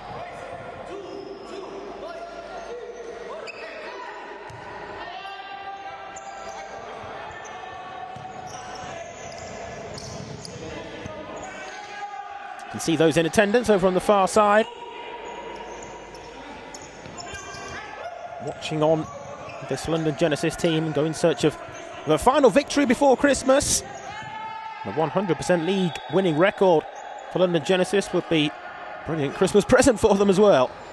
It's a foul there on Vitor Lima. He's taken the free kick short. 2-1 on the foul count now. Given away, it's an error really in presenting possession back to Araujo. This is Claudio Ribeiro. Was right up there with the top goal scorers a couple of seasons back now, Claudio Ribeiro in Tier 1 during his time with London Helvetia. Returned, of course, at the start of the season to London Genesis, the club which he calls home, back here for a second spell. There is Ribeiro with the layoff for Luan Araujo. Nice idea with the wall pass to link up there, but not quite playing out how those two imagine that it might. Even game, cagey game as well. Both teams just still feeling each other out a little bit. Probably a fair assessment so far as the shooting chances worked over on the right flank for Bloomsbury. Again, though, not troublesome for Gazzoli. Long throw out, taken down nicely by Ribeiro. Good challenge as well from Zambon.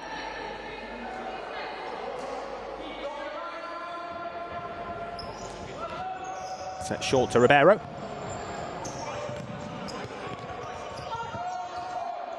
Looked like that may have been a foul, but no indication of an advantage, I don't believe. Referee perhaps feeling there that Luan Araujo was just playing for that free kick rather than there being enough contact actually to have given the foul. A couple of times we've seen press breaks called from both teams' goalkeepers. Vitor Lima here gets the shot away as a result of the long goal clearance. Probably the best chance that Bloomsbury have created so far, but off target. Now Ribeiro wants it back in the centre there. Claudio Ribeiro. It's been spilt by Fosbury, and Bloomsbury are able to clear all the way down court to Gazzoli. There's a good tempo and pace and feel to the game now, though.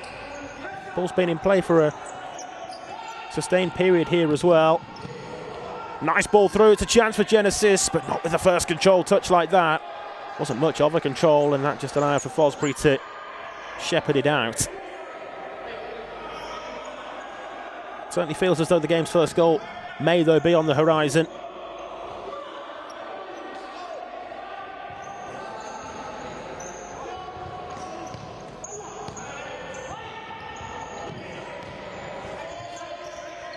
There's Lima. Good challenge in there from Shaheen Fernandez. We are here going to have a relatively early timeout called. Just under 13.5 minutes left to play. We haven't really had too much happen in the game so far, but John Curran clearly assessing the situation, perhaps being proactive rather than reactive. If the goal were to come in the next couple of minutes, to try to prevent that perhaps with this timeout. Certainly something that he has picked up on here in calling this timeout minute. As we here get a shot of the London Genesis camp. Timeout there being led by their head coach.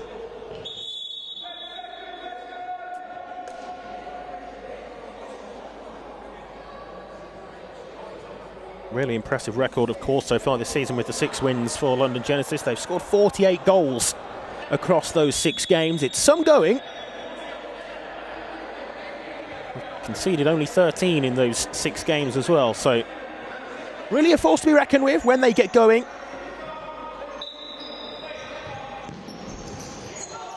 Bloomsbury, of course, having played a game less, but they've scored 18 fewer and conceded 11 more. It's all on paper going into the game, but very much with the action on court now. It's a nice corner routine, trying to just create the space to then advance into with Luka Joss on this left side. Cleared away by Fernandez. Strikes the ceiling of the Sportsdock Sports Centre here. Will, of course, be a kick-in.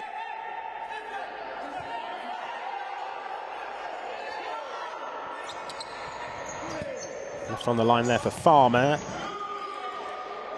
Another Bloomsbury set piece.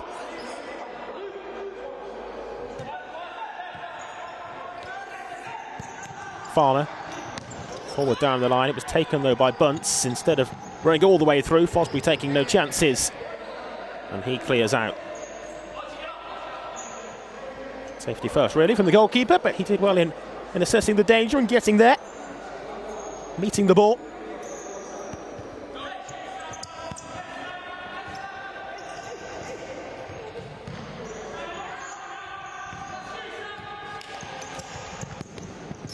Fernandez drags it all the way through. It's the University of East London, by the way, where this game is being played today at the Sportsdock, as it's commonly known. Nice venue, actually. Good court size. Looks like good facilities. Farmer. Fernandez again in the way.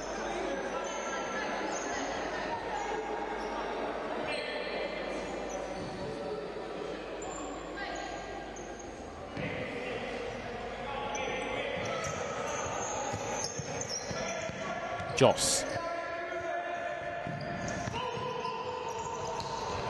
Ribeiro.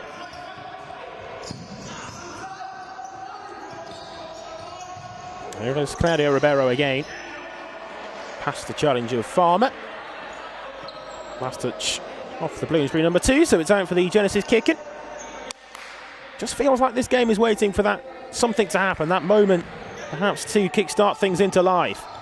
Nice footwork, good block though, really good defending there from Sam Bunce.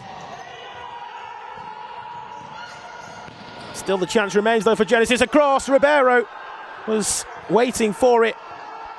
It was actually Stefan Martins though with the contact in the end.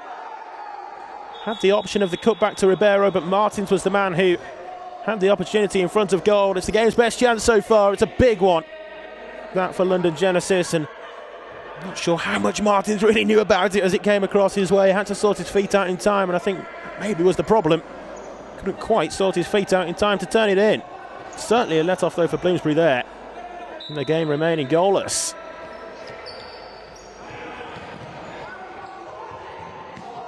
Ribeiro with the effort that time, after good work from Stefan Martins to win the ball back high up the court. Bloomsbury, architects of their own downfall if they're to lose the ball in that sort of area.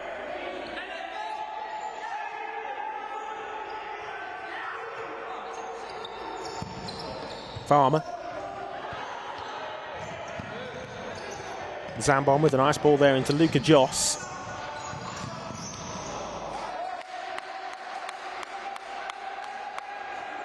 Bloomsbury kicking as they'll make a flurry of substitutions here again, Bloomsbury.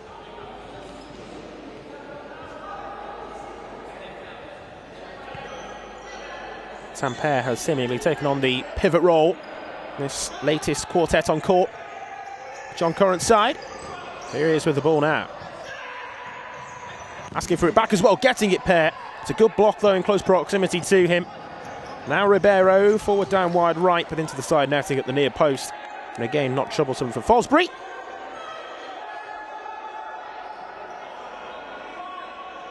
Genesis here dropping back and affording Bloomsbury the space in possession.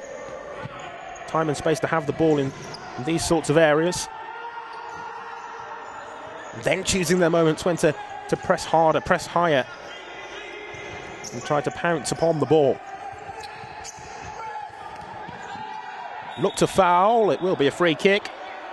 Mistimed the challenge there, Araujo certainly didn't get to the ball. 2 each on the foul count, and it will be a free kick here from this wide position. I think if anything it was actually a little bit wider than that, but Bloomsbury the beneficiaries of the extra metre inside perhaps.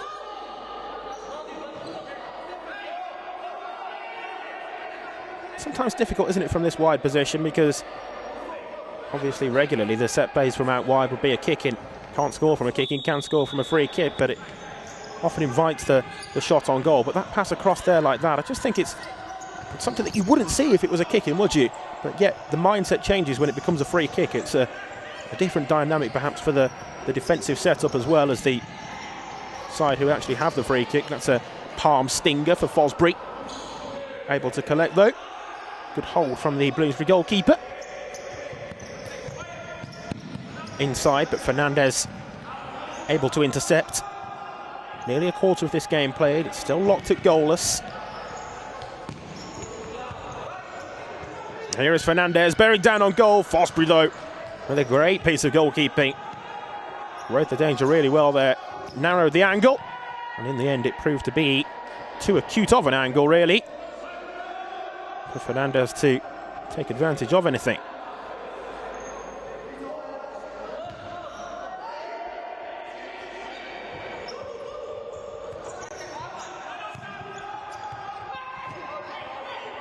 No foul, says the referee. Genesis are allowed to continue. Getting the shot away as well, there was Keda Silva. Now down the other end, the opportunity for Tampere, but only denied by Gazzoli. It's a good chance that though on the counter-attack. It's a rare end-to-end moment there really, with chances at both ends. Set short by Lima. Pair only into the first defender. 9 minutes 38 seconds left until half-time. Hopeful ball really more than anything else to the back post area where Kieran Roper was waiting, but never going to get on the end of that one. Gazzoli there going short to Cabral.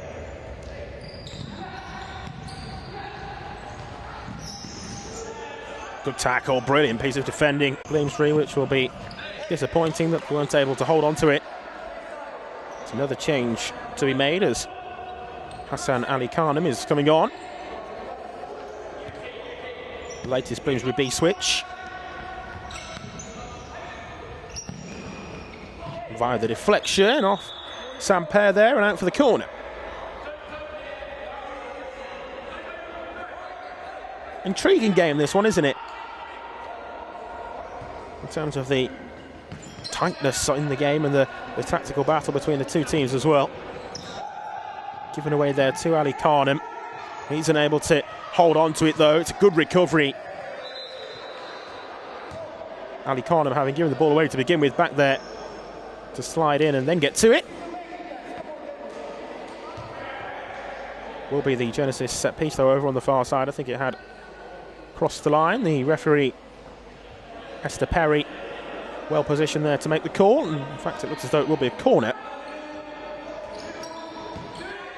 Genesis now take all the way back to De Silva. Devon.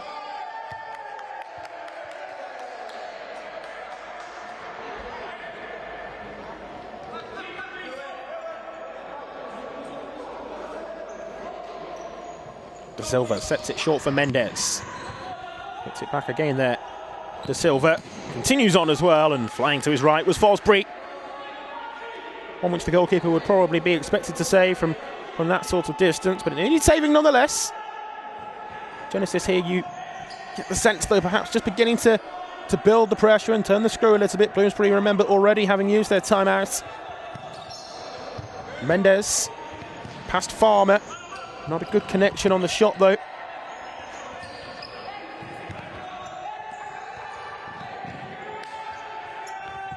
Challenge from Roper, but an equally good tackle from Ire Mendes. De Silva just toying with the Bloomsbury defence there, the first line in Ali Carnham. De Silva in battle for it there with Vitor Lima. Ultimately ran back through to Fosbury.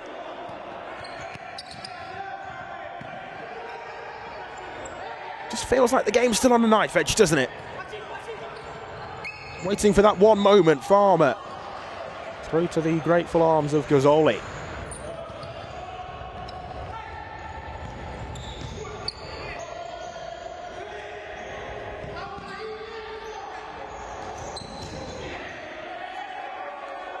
Trying to play the wall pass there. Alvaro Cabral. His teammate actually was just blocked off on the far side though.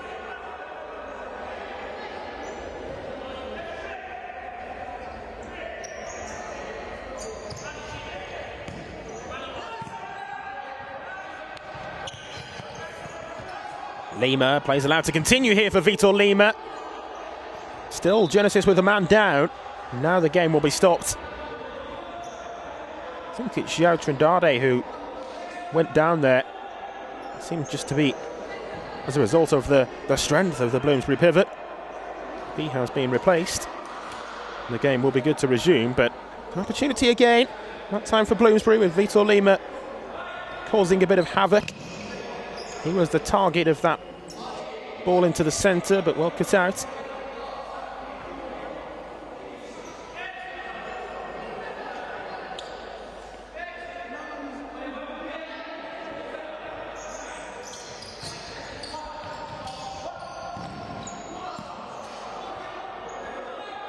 Definitely took a deflection there, should surely be a corner. Genesis though were quick to get on with things as the goal clearance was signalled for. Sure, that took a deflection on its route throughout. Genesis now ending up with a more advanced kicking position here. Sometimes in a game as tight as this, it can be a set piece that proves to be the route to the first goal, and then when the first goal goes in, perhaps the floodgates open. Seen it so many times. So many times there's been cases of an error leading to the first goal as well in a game like this as well. Vitor Lima that time getting the corner by the touch off Gazzoli.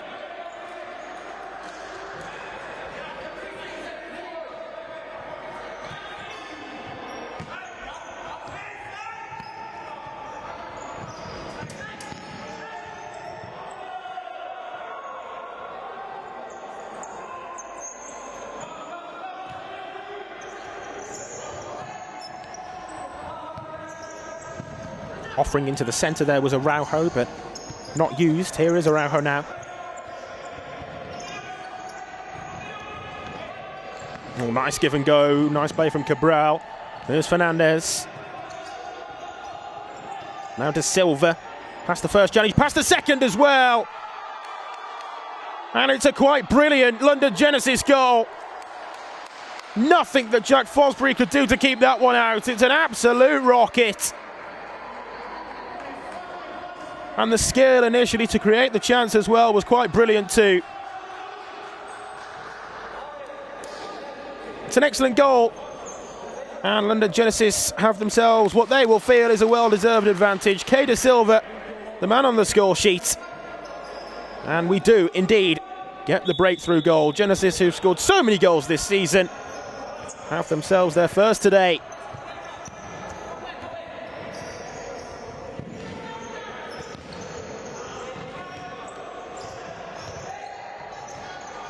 Just mentioning prior to that goal that perhaps if we got one, we might get more in a flurry. From a neutral's perspective, let's hope the game does give us more goals to enjoy in this final showcase of English futsal before Christmas.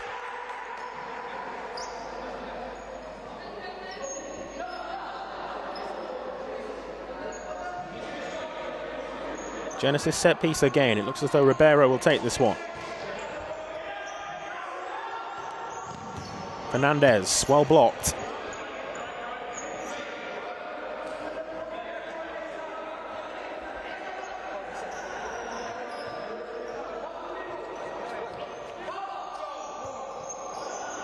Araujo.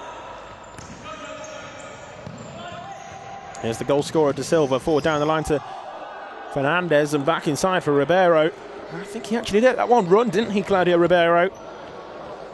Thought perhaps that there's a teammate behind him.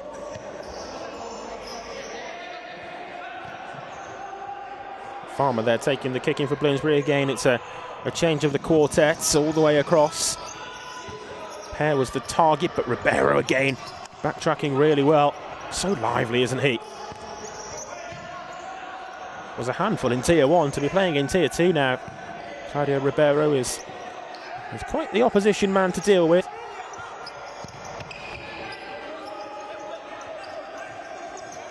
Lima.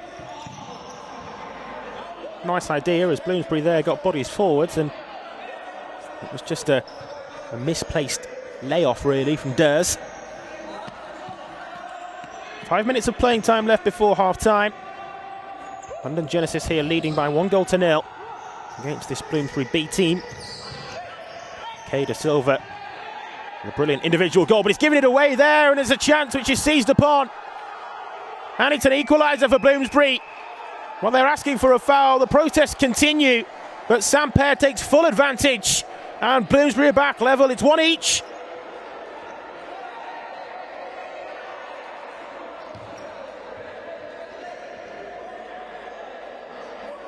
Still the question being asked of the near-side official. We won't get the benefit of a replay for that one, but definitely asking for a foul. Genesis feeling as though that decision has gone against them. What I would say is the referee was well positioned to make the call there. And Bloomsbury certainly didn't need a second invitation.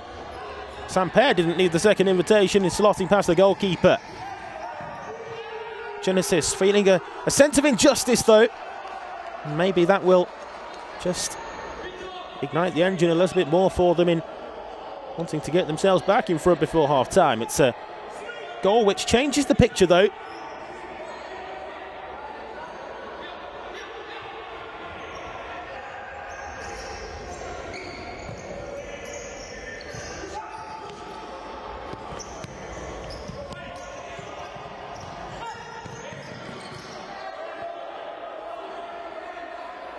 Fernandez there not happy with the way in which Durs went to ground. Not sure there was too much in it really. Just the Bloomsbury kick in. Durs will indeed take, and Bloomsbury opts to just play out, play back, and now build again. Pear, the Bloomsbury goal scorer, makes that lateral run across from left to right. Opens up the space for Vitor Lima, who has the ball now. Good pass to find Pear again, and back into Vitor Lima. It's a really well-worked move that for Bloomsbury in creating the opportunity. It had absolutely everything but the final finish. All started with the lateral run across from Saint-Pair. Tuck his marker away. Vitor Lima, brilliant pass to find him. Likewise with the ball back inside. It's a good chance for Bloomsbury to really turn this one all around.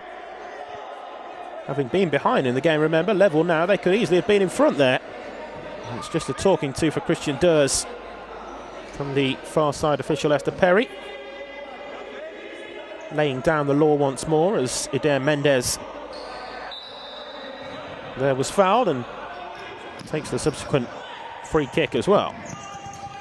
That moves Bloomsbury on to 3 fouls, but just over 3 minutes now left before half-time. They should be okay getting through without conceding a 10-metre penalty. Ribeiro. Forward again here, Genesis, but only into the side netting, unable to squeeze it past the goalkeeper. Joe Zambon is back on for Bloomsbury. It's a different style to the substitutions with an individual swap there, in contrast to what we've seen with the full changes in terms of changing all four. Zambon's done well, and they're in here, Bloomsbury. It's good goalkeeping though from Gazzoli. Out quickly to close down the space and deny Luca Joss. Nearly an instant impact though when returning onto court for Joe Zambon. He nearly had himself an assist, and Bloomsbury here will go fly goalkeeper. It's an interesting call from John Currant before half-time, just testing the waters perhaps in this first half. Let's see if they can take advantage of this power play period. They're giving the ball away though, and the net's left unguarded. Kieran Roper, the man I think with the goalkeeper's jersey on, he of course now steps off and Fosbury's back on. Change of goalkeeper as Genesis have the possession. Being told where to take it from. Bloomsbury are asking for that to be overturned, but I think the referee was in the process of blowing the whistle before it was taken. Araujo returns it all the way back to Gazzoli.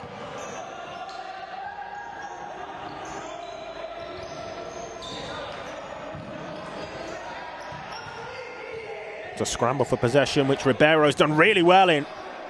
And then across the face of goal from the goal scorer, De Silva. Just a little bit too soon, perhaps, for Claudio Ribeiro to have made his way into the area at which it was sent.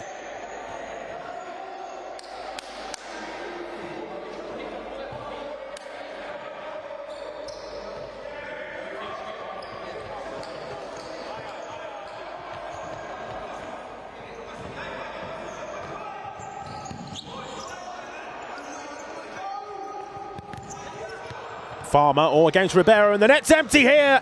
And it's wide. It's a golden chance, which is not taken by, of all people, Claudio Ribeiro, with the net there left gaping. It's a huge opportunity for Genesis to go back ahead, and it's a real let-off that for Bloomsbury.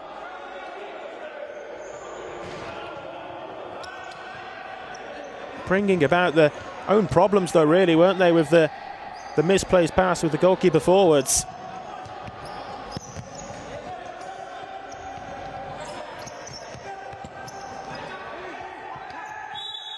Goes back to the goalkeeper there where it can't go back to the goalkeeper.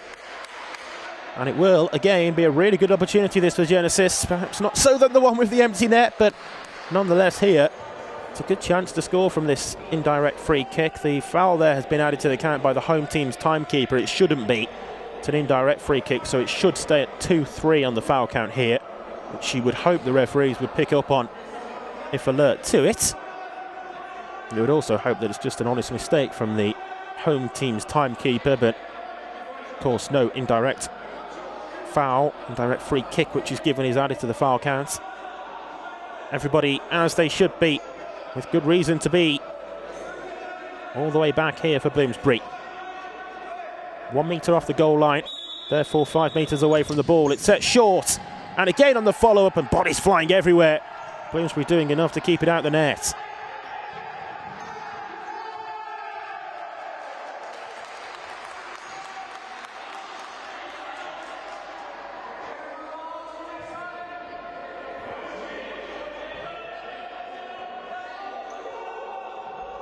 Still the pressure though here remains on the Bloomsbury goal. Ribeiro, De Silva across, and Bloomsbury with a moment's respite.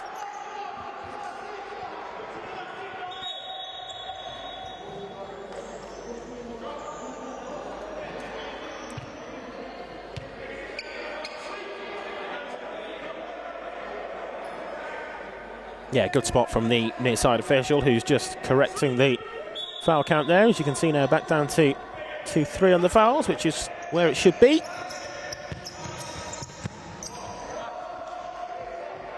Wayward of Tiagi there.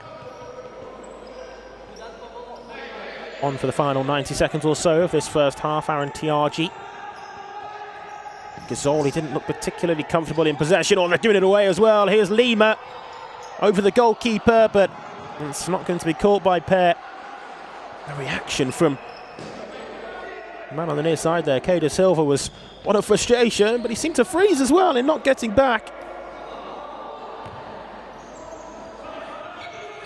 misplaced pass. Needed to maybe just get back behind his goalkeeper and try to, as we've seen from Bloomsbury a couple of times, get bodies back and on the goal line, and got away with one again. That time Genesis, the beneficiaries of getting away with an error. Gazzoli just proving to be more of a reset really with that smashed shot wide. Nearly half time. Still it's London Genesis 1, Bloomsbury B 1. Lima. Will either team be able to find the goal which would see them take an advantage into half time? Maybe Bloomsbury will here. It's a good piece of defending that time though from De Silva, who certainly wasn't caught unaware on that occasion.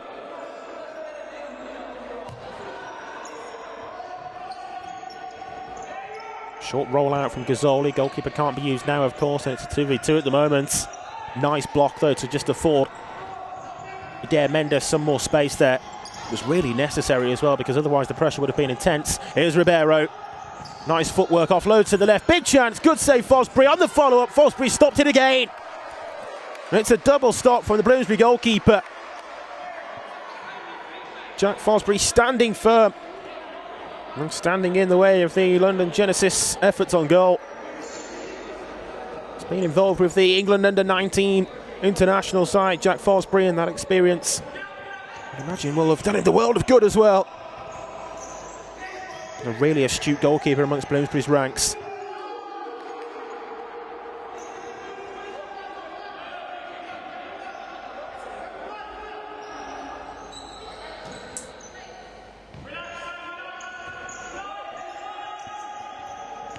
Gazzoli walking the ball forwards. Here's Araujo. Genesis ball. Locked at 1-1 at the moment. Will we here have some late first half drama? Fernandez forward to Ribeiro. Under pressure though from behind there, Kieran Roper. The man who was desperately trying to win it back. It's a good challenge from Pear and had to time it right. Had to get to the ball and did, to his credit. Would have been a bit of a nasty one though, had that been just slightly mistimed. Final 2 seconds, the shot is sent goal bound, but it was always a bit of a speculative one there from De Silva, having just worked the angle to shoot. And that will be that for half time then. There is the buzzer to indeed signal the end of the first half. 1-1 at the midway point, and nothing to split between these two at the Sportsdock, University of East London. 1-1 is the score at half-time after Kay De Silva got the goal scoring underway. It took a good 10-15 minutes of playing time for that first goal to actually come, but Samper pouncing upon a defensive error really. Made no mistake in front of goal in slotting past Gazzoli for the equaliser, and also Claudio Ribeiro had a big chance to turn into the empty net but was unable to do so. London Genesis will feel that perhaps on another day they could here have been ahead at half-time, but Bloomsbury have them still pegged level. There's the half-time score. We'll have the second half coming up shortly. At the midway point, it's London Genesis 1, Bloomsbury B 1.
Welcome back then to Sportsdock at the University of East London, where at half-time it is currently London Genesis 1, Bloomsbury B 1.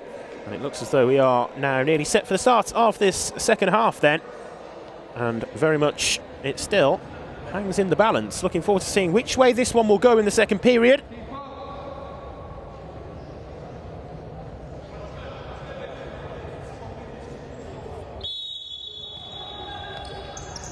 So back underway then, and Genesis get the game going again. Bloomsbury, of course, in this second half, attacking the goal to the right of the picture. I think they'll be relatively happy with how that first half went. They've got an opportunity here through Farmer. Blocked away, but I think they'll be overall quite content with that first half, Bloomsbury, the way in which they got back into it as well, having fallen the goal behind. Kay De Silva, of course, the man who got the game's first goal. Sampaire with the equaliser. Forward there from Luca Joss. Good challenge from Ribeiro to dispossess Zambon. Here's Ribeiro still, offloads to the side, and it's going to roll in. I think that'll go down as an own goal. And London Genesis, though, won't mind at all about that. I think the final touch came off the defender. Kay De Silva was there as well. He might take the plaudits. Whether it was De Silva with the final touch or indeed off a Bloomsbury defender, I'm not too certain. But either way, Genesis there regain their once intact advantage that had gone from them at half-time.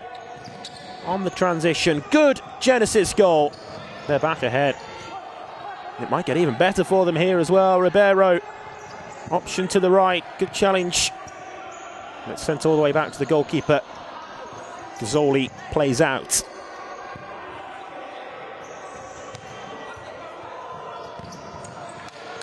It's a good block there to deny the goal-bound effort from Joe Zambon.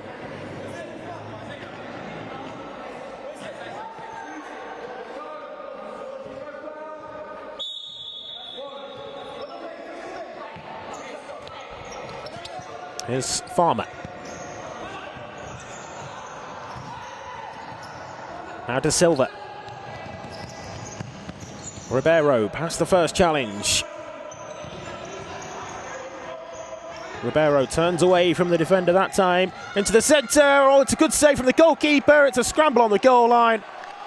And it will go down as a brilliant Jack Fosbury stop again. And I'm sure you can make quite the compilation of saves from him so far. Really keeping his team in the game with the stops that he's made.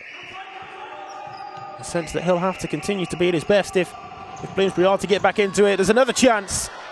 And it's wide that time from Alvaro Cabral.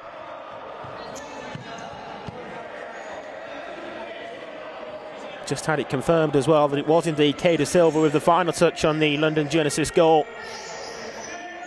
So it's 2 for him today.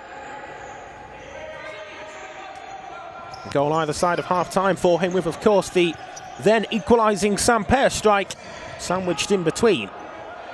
Bloomsbury, though, with it all to do again.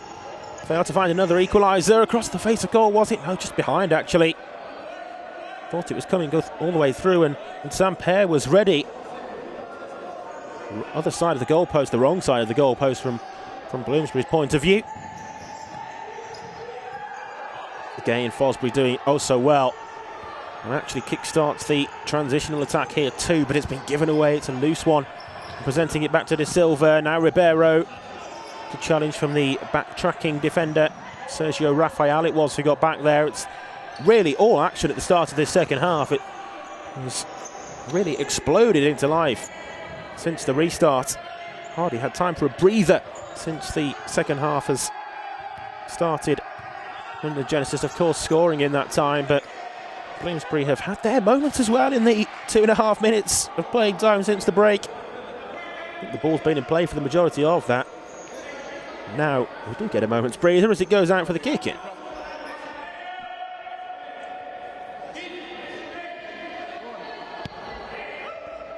Rafael takes that back to Roper.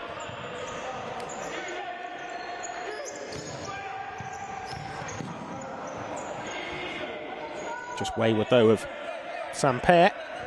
Just need to tidy up a few moments like that, perhaps, Bloomsbury, if they are to enjoy second half success. Just that detail on the pass, the pass appreciation for your teammate, perhaps. Here's Vitor Lima taken down. I think that's a foul, but it's going to go the other way. I believe the yellow card there, yeah, shown to Vitor Lima. And for me, on first viewing, there was contact. I'm sure there was contact. And I think it's perhaps strange to see a yellow card shown for simulation if there's any sort of contact at all. Vitor Lima, yes, maybe trying to draw the foul. The Genesis man certainly went to ground and there was no touch on the ball. Again, the benefit of a replay would be very much welcomed in analysing the situation, but we, as so too, of course, the officials only get one look at it. And the decision from the referee on the near side was simulation, and Vitor Lima, the man who goes into the book. That's a really heavy challenge. The ball was won, but I think it's a bit irrelevant. It's a red card. Oh, it's a red card. Now, I'm not so sure about that. Was expecting to see yellow for a reckless challenge, but the referees deemed it dangerous. Well, it's all happening here at the start of the second half, and Bloomsbury are reduced here down to just 4 players for a period of 2 minutes or until Genesis find the net. Again, I'd love to see it back. The ball was definitely won, but for me it was a definite foul. Samper has been dismissed. The Bloomsbury goal scorer is given his marching orders. It's a really interesting one, isn't it? Because, as I say, he got to the ball, but again, I think that's irrelevant. Certainly with the new guidance that's been given to officials in recent weeks. I know they've been spoken to about clamping down on challenges that you don't want to see in the game. And the referee on the near side there, Ricky Ancher, deeming that as one of those. I must say I was expecting to see yellow.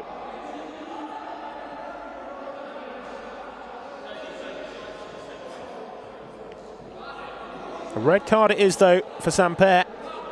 And now then 2 minutes, as I say, for London Genesis to play with the extra man. Or, of course, until Genesis do indeed score themselves. Well, the referee on the far side as well is, I think, here just speaking with Samper, the man who's just been sent off, in making him leave the sports hall. It is the correct application of the laws. Can't even be over on that far side after a dismissal. It's sent across as we get back to the action. Kay De Silva was the man with the effort on goal. So 14 minutes and 51 seconds is the point at which Bloomsbury will be allowed to return to the full quantity of players, should they not concede before that point. Ribeiro, Genesis patient in possession, which of course they need to be.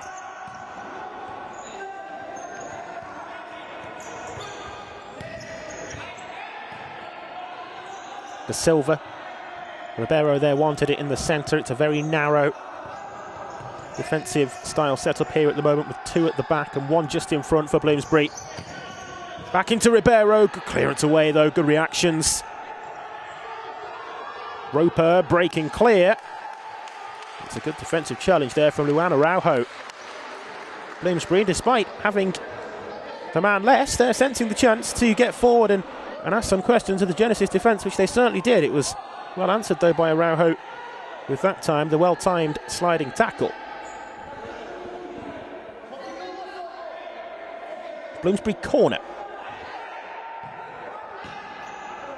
Sensibly just playing out to see a few more seconds of this period with a man less down. For me, that's a really sensible decision. Plenty of time still left in the game after they get back to the full 5. Don't need to be risking things in trying to score themselves in this 2-minute period.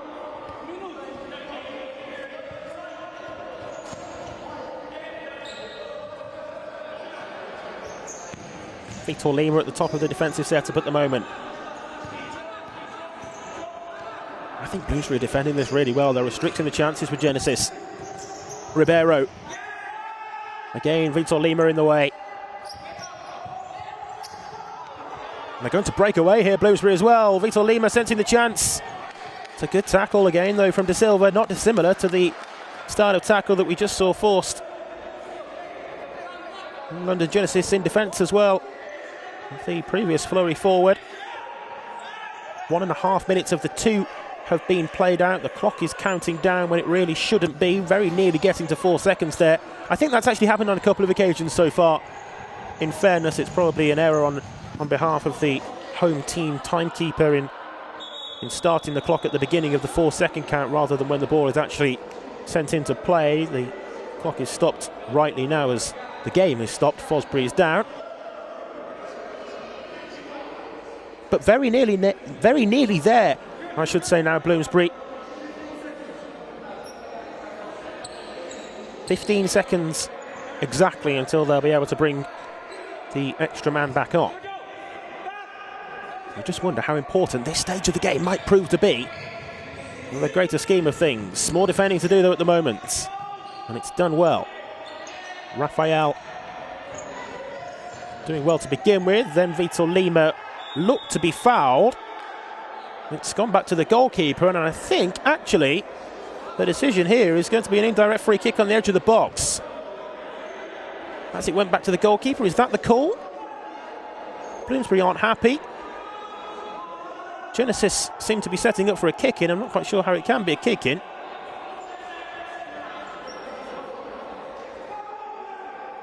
Near side official is taking charge here, Ricky Ansher. There was no call of a back pass, so to speak, from Esther Perry, the far side referee. Although after discussion, they've come to the decision that it will be an indirect free kick. Now, in my opinion, that part of the rule and judgment there is right from Ricky Ansher on the near side. Esther Perry missed that, but I also think that the far side official there has missed a foul, which really was the only reason it went back to the goalkeeper as well.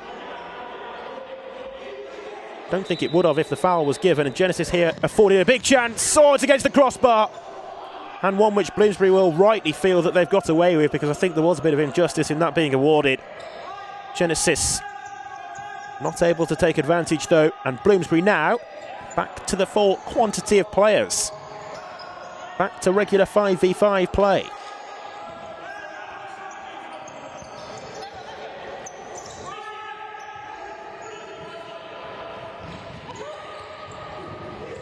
Genesis again creating the chance. Oh, good defending though from the backtracking Kieran Roper. A really important intervention, but actually did well there too, Roper, to not turn past his own goalkeeper and into the net. So many times you see that, don't you, in football as well as futsal, where players getting back sense the danger behind them on their back shoulder maybe, as Claudio Ribeiro was there. Did well to not actually turn that in for an own goal.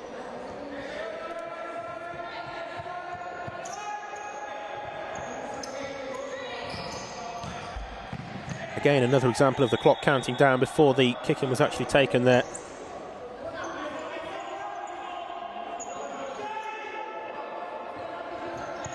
Gazzoli going short there to Ribeiro.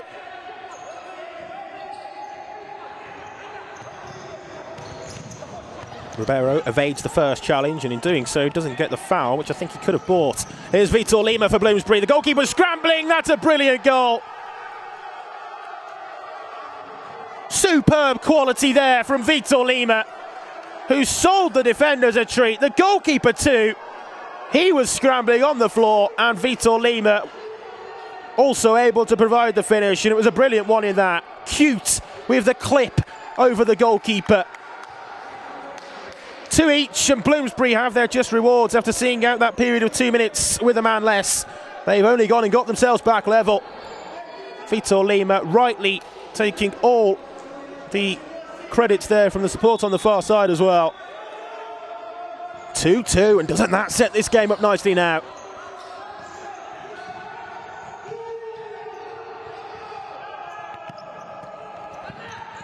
Nice parallel ball, good save, Fosbury again. And he's really kept Bloomsbury in with a shot in this game. Ultimately, it's his saves that have been the basis to build from, that Bloomsbury have now gone on to get the equalising goal from. Sometimes it's almost as good as a goal, isn't it, when a goalkeeper makes such a good save like that?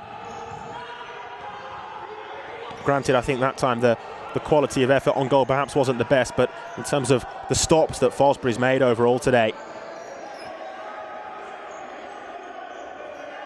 Here's the man of the moment, Vitor Lima for Bloomsbury. Genesis perhaps now, understandably, a little bit disheartened, but they need to ensure that that doesn't spill into the level of performance as well. Cabral. Still a long way to go.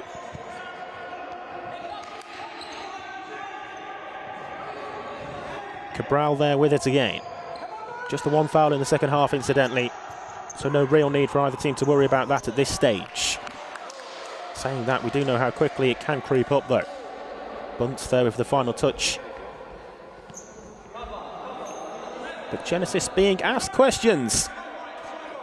And if they've had it their own way so far this season, they certainly haven't had it all their own way in this game so far today. And their 100% winning record in the league is being threatened.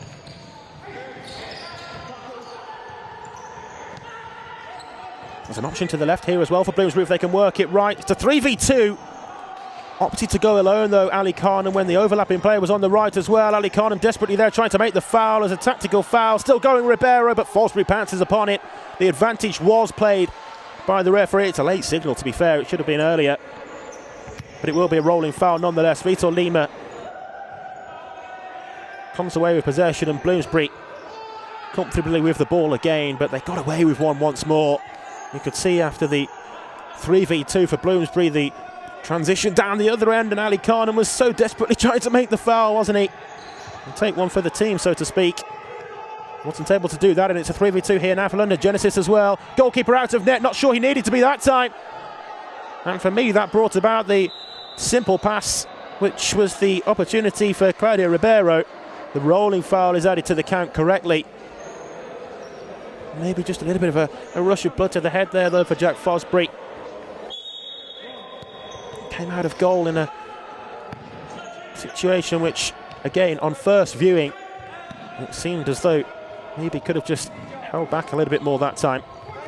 Be my only element of criticism for a goalkeeper who otherwise has, I think, been so strong today. Here's Fernandez. We've seen less of him in the second half. Whether he will have more of an impact in the remaining 11 minutes, we await to see. It's a good challenge to win the ball back there off to Silva. Again, it's a really competitive battle for the ball. There's an opportunity at the back post, but just too far ahead of Zambon.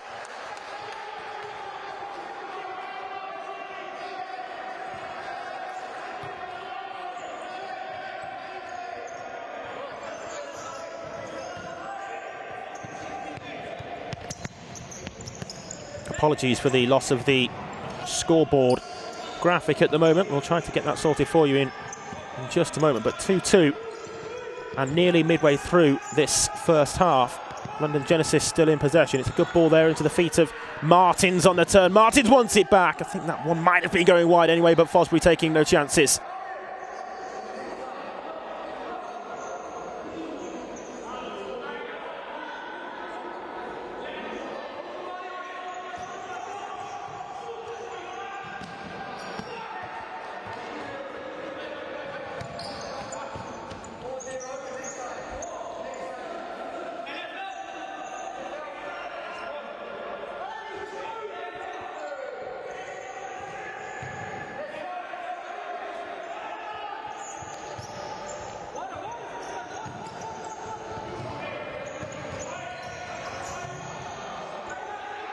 Fernandez breaking forwards. Bloomsbury, though, with it back just inside their own half. They're over the halfway line now.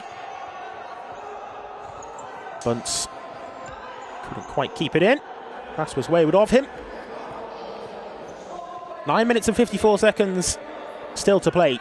London Genesis 2, Bloomsbury B 2 in this National Futsal Series Tier 2 South fixture. The final outing for these two teams, of course, before Christmas, as it's overrun there by Trindade.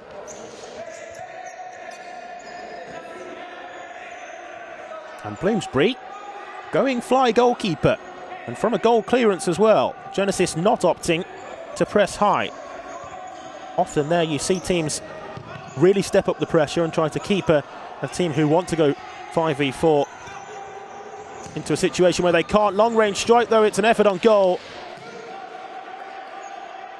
Just too high, but again it's an opportunity which really has been brought about as a result of Bloomsbury's own downfall and wrongdoing there in giving the ball away with the goalkeeper out. It's a risky situation to be flirting with. Sliding tackle again, the goalkeeper still not back. It's all a bit scrappy there for Bloomsbury at the moment. We will indeed see the regular goalkeeper Fosbury back on. I think the overall assessment of that, what, 1.5 minute playing period with 5v4 there for Bloomsbury will be that it did more damage than it did good for them, really. And Genesis, on the other side of the coin, will be pleased with that. The goalkeeper's a long way from goal. Gazzoli ultimately doing enough in the end, but it wasn't particularly convincing.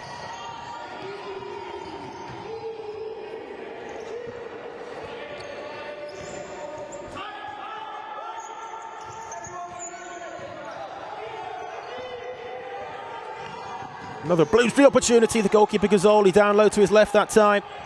Trindade now, good tackle though to disrupt his progress, and Bloomsbury might be away themselves. Farmer, spilt by Gazzoli, it's there on the follow-up, but Gazzoli makes amends with the second save. Good reaction there from the goalkeeper.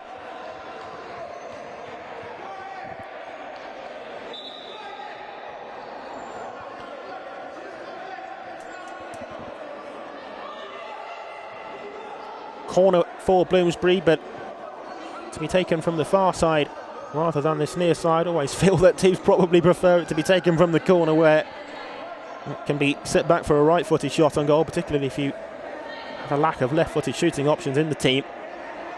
I think that one was always going to be taken from the far side, but just the breaking play as the goalposts were readjusted. Victor Lima with the long-range effort again.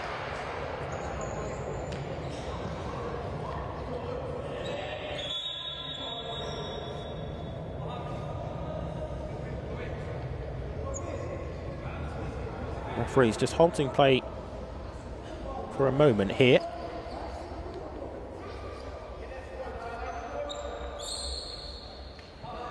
Not sure exactly what the concern is at this stage.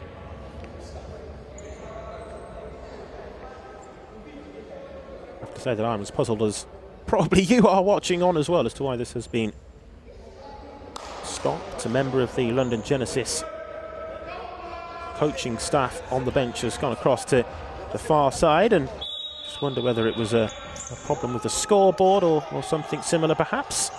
Not too sure, completely speculating. But we are back to the game.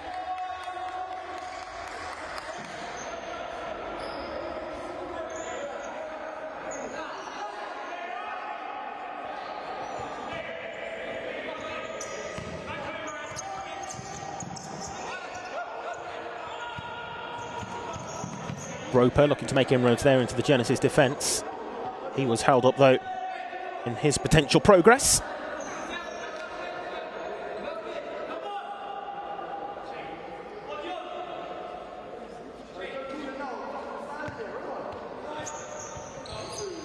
Left on the line for Roper to take, a sense of encroachment perhaps, but Genesis are allowed to continue on the counter-attack.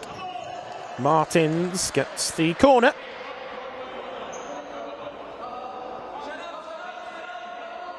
Penny for the thoughts of both managers at this stage. I'd imagine that Bloomsbury will be the happier of the two camps in terms of the scoreline, definitely. Vitor Lima there. Was he clipped again? Well, there's got to be either a foul or a sending off here for Vitor Lima. The referee on the far side has pointed for a foul. And I mention the potential sending off because if it's seen as simulation again, well, he's already been cautioned for that once today. But that time getting the free kick. And if anything, I think it was just a delayed blow of the whistle that maybe put that in not only my mind, but the Genesis players' minds as well, in asking for the same thing for the referees there. to give their way, but I think it's the right call that time. I think it was a foul. Was it Fernandez who was cautioned? I'm not too sure, in honesty, there as to which London Genesis player was shown the yellow card. It was shown from a bit of a distance from the referee on the far side. I presume it was whoever there did the foul. I think it was Shane Fernandez. Taken by Vitor Lima into the side netting, and those Bloomsbury supporters on the far corner over on the far side, I think just for a split second there, thought that that one might have gone in. Wrong side of the post. Genesis kicking.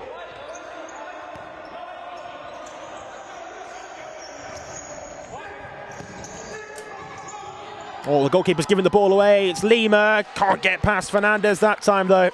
Excellent challenge from Shaheen Fernandez for London Genesis. And when they needed it most as well, because it's a poor ball out from Gazzoli.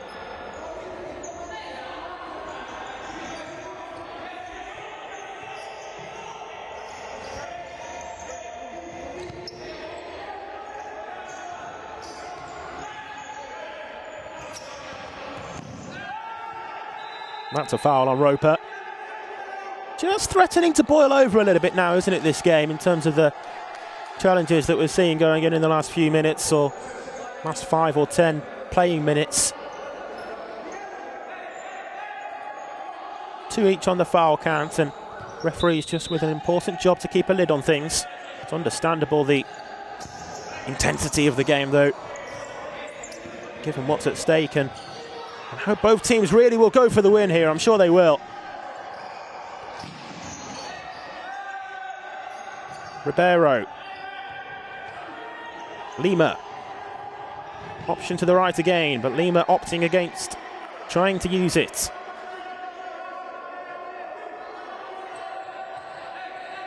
Still plenty of time. Bloomsbury have reverted back to regular 4v4 play and opted against using the fly goalkeeper in these last few minutes. That one there comes off to Silva. Twice scorer for London Genesis. On a hat-trick, how he would love to complete it. And maybe it might only take 1 goal to win this one now as well. In the circumstances, it's been really tight. Of course, on the other hand, there's still time for plenty more goals, so we'll see how it plays out. That's a really poor corner to give it away to Genesis there, and the goalkeeper is it just ends up wide. Claudio Ribeiro was, well, given the present of the opportunity to break over the halfway line, was unselfish in feeding the man to the left. I think it was João Trindade for Genesis. Bloomsbury with a welcomed rest here in this timeout, and welcoming the fact that they're still level on the scoreboard, because, as I say, the error from the corner, it was just nothing like the corner that you want to be taking in the circumstance. John Currant there animated as he looks to get his messages and points across to his Bloomsbury team.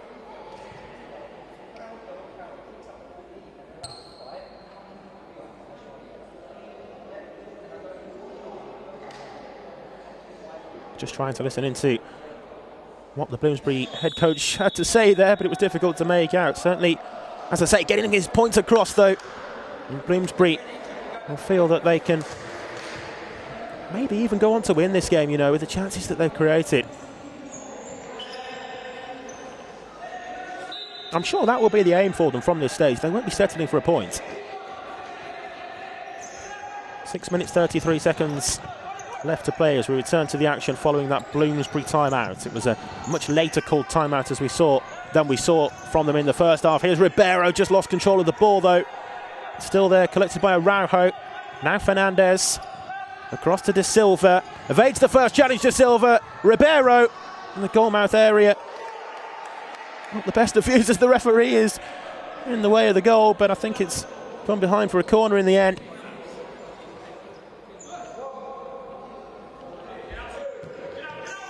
Ribeiro all the way across. It's a header out of the most dangerous area though. Fernandez has it now. Ball out of play, I think, before the contact in the back of Sam Bunce for any potential foul. It was already out.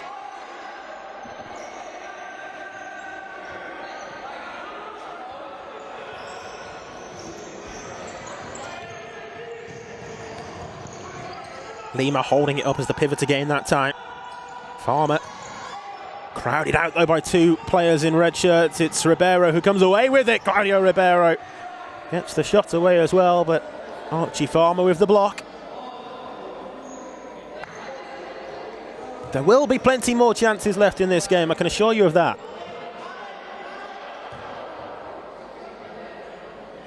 Whether they'll be taken, well, we'll have to wait and see. Ribeiro, as the original corner taker, gets it back, but again, it's a good tackle from Farmer.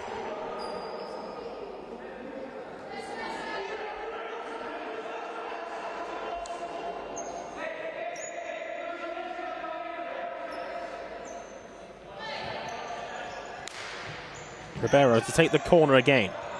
Does so back to Araujo. Now to Silva.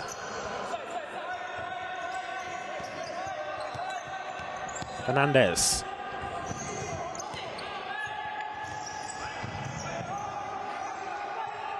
Ribeiro again presented it back. Good ball forwards to Silva. Denied though by, well, it was either the sliding challenge of Al-Kanam or the goalkeeper Fosbury in the way again. They both went sliding across at it. Fernandez. Ribeiro. Foul given for the challenge there on Ribeiro. A little bit of a soft one perhaps. I just wonder whether Genesis could have taken that quickly there. It wasn't the best chance for Bloomsbury to, wasn't the best time, I should say, really, for Bloomsbury to make those changes. It was a bit of a strange moment. We'll see the timeout here called by Genesis. We've just seen the timeout for Bloomsbury a couple of minutes ago now. Manuel Cesavmento, the London Genesis coach, taking the opportunity to hand his timeout card in and take this timeout minute with his group of players.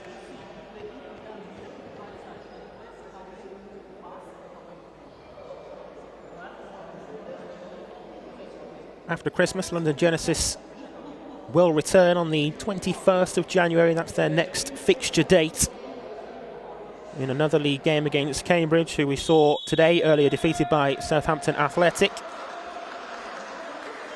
For Bloomsbury B, next on the cards after the festive break, also Cambridge, but a week before that the aforementioned side will meet with London Genesis.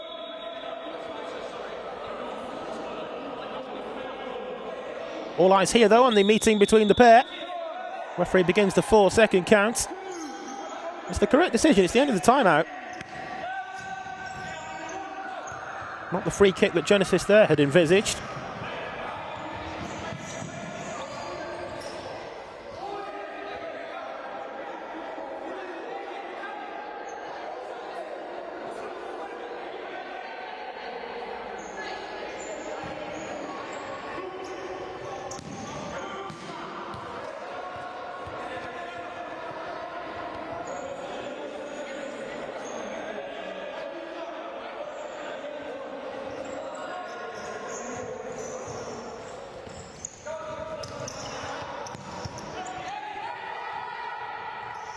Forward into the feet of Ribeiro. Now here's Fernandez. Ribeiro wriggling through two defenders. Oh, it's against the post. It's still there on the follow-up, and Fosbury across to get his body in the way.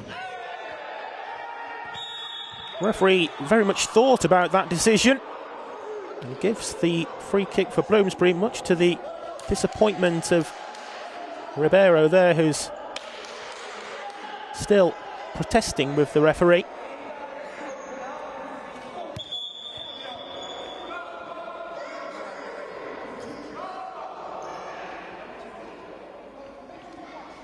I think it will be a talking to, nothing more for Claudio Ribeiro. The referee, by the looks of things, just explaining his decision. Takes Genesis onto 3 fouls.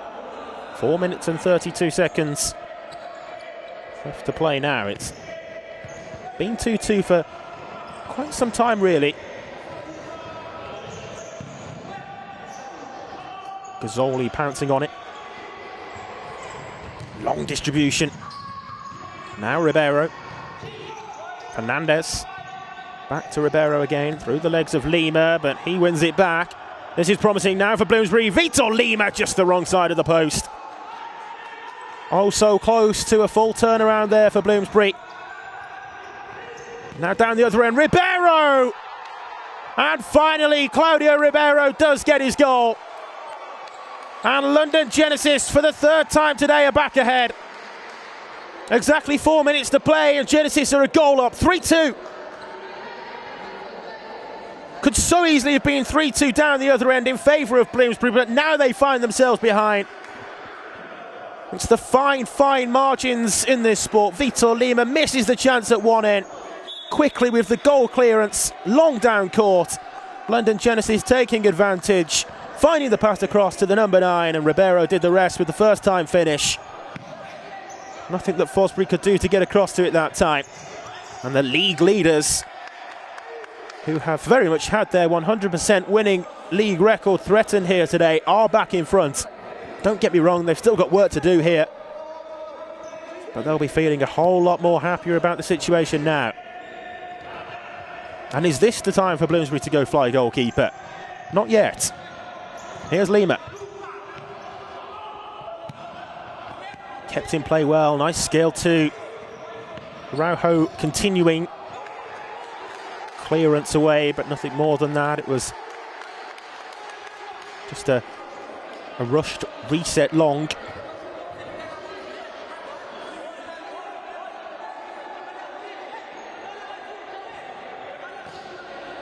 Fernandez exchanging passes there with Gazzoli. Can't go back to the goalkeeper now, of course.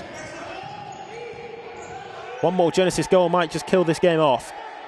It's been that sort of a game, that tighter game. Bloomsbury have got themselves back into it.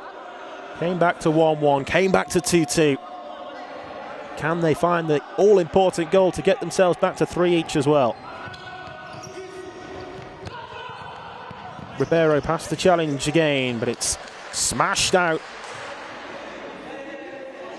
Both teams, of course, having used their second half timeouts now, so if Bloomsbury are to switch to a full-on 5v4 fly goalkeeper with an out-court player taking on that responsibility, and it's going to have to be done at an in-play juncture.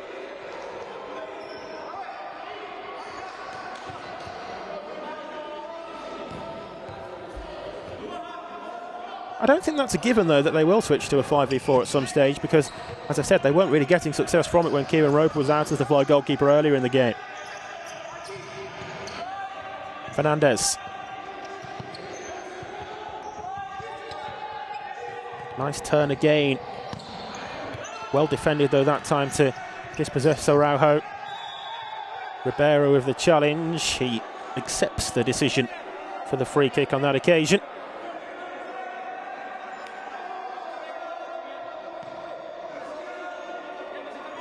And it's a final warning, a final talking to for Claudio Ribeiro. Here we are then with the fly goalkeeper. Bloomsbury do indeed opt to again bring Kieran Roper on to join the attack.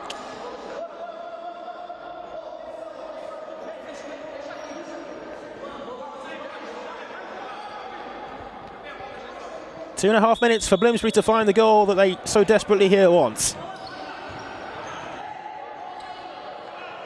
Ball speed needs to be good, the tempo needs to be fast. Nice movement as well here in the 5v4. Sometimes see teams far too static in this setup. Oh, they're giving the ball away though. Ribeiro lofts it over the defence and into the back of the net. And again, it comes as a result of a Bloomsbury error. And again, it's another Claudio Ribeiro goal. It's 2 in just a few minutes for Claudio Ribeiro and London Genesis. Back with the club that he calls home. Back scoring goals this season. And London Genesis, if they carry on this way this campaign, will be heading back to England's elite. 4-2. And I think that might now just be that.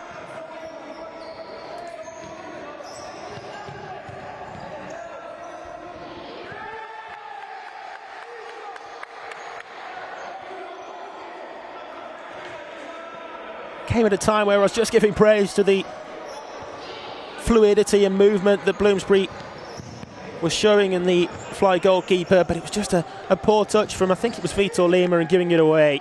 Don't take away, though, from the quality of the finish, because there was a defender in the way of a straight line between Ribeiro and where the ball ended up as well. It was so deft and neat with the chip over the defender.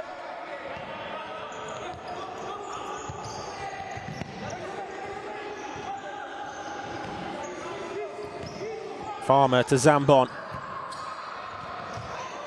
Finding Roper, but again they lose out, and Ribeiro here's on a hat-trick. Unselfish, plays it across, good recovery. It stays at 4-2. Fosbury is back on. That's the regular Bloomsbury goalkeeper. Another change as well with Sergio Rafael on. His opposite number there, De Silva, plays out, and Genesis with possession again. They just need to keep the ball now, really, Genesis. See this one through to the final buzzer.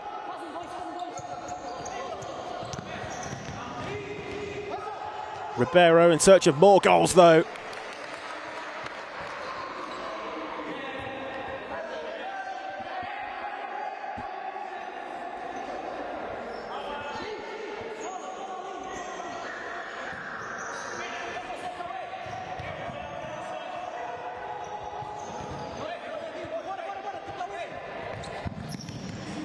Araujo. As we move into the final minutes. London Genesis to soon have their latest 3 points confirmed. Ribeiro. Just wonder whether he'll dip into the box of tricks that he, as we know, possesses in the final minute here.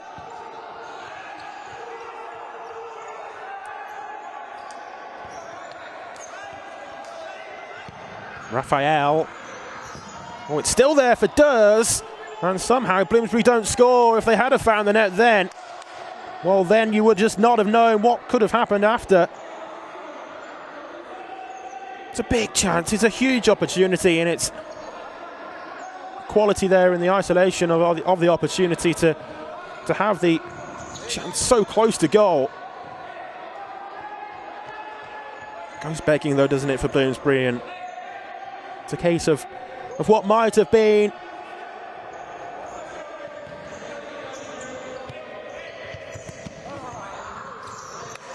Forward again, but out of play once more, and Genesis edge themselves closer.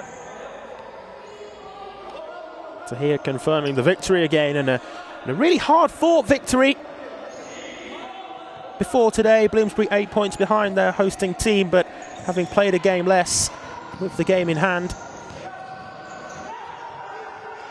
That gap is only going to increase, though. Here come full time in just a few seconds. Farmer. Bloomsbury still in search of another goal. Toe-poked effort, trying to catch Gazzoli off guard. But just the twice that he has been beaten today, bar that, Gazzoli has been strong in the Genesis goal again. Always feel that you need a really good goalkeeper if you are to be at the top of any league table, and London Genesis seemingly have that. They have themselves a very good side too, and quality all throughout this team. It's a team which this season so far are very much succeeding. 4-2 the final score here today, as they earn themselves yet another 3 points in the Tier 2 South Division. 2 for De Silva, followed by 2 for Claudio Ribeiro. London Genesis march to another victory as Bloomsbury B are defeated. Genesis will be also happy with the season that they've had so far, but it's only really half the way there for them, and half the job done. They'll return after the Christmas break with their eyes set on promotion. It has finished here at the Sportsdock at the University of East London. Bloomsbury B will be disappointed with the overall result because they put up a really good fight today, but London Genesis ultimately run out victorious. The final score, it's finished. London Genesis 4, Bloomsbury B 2.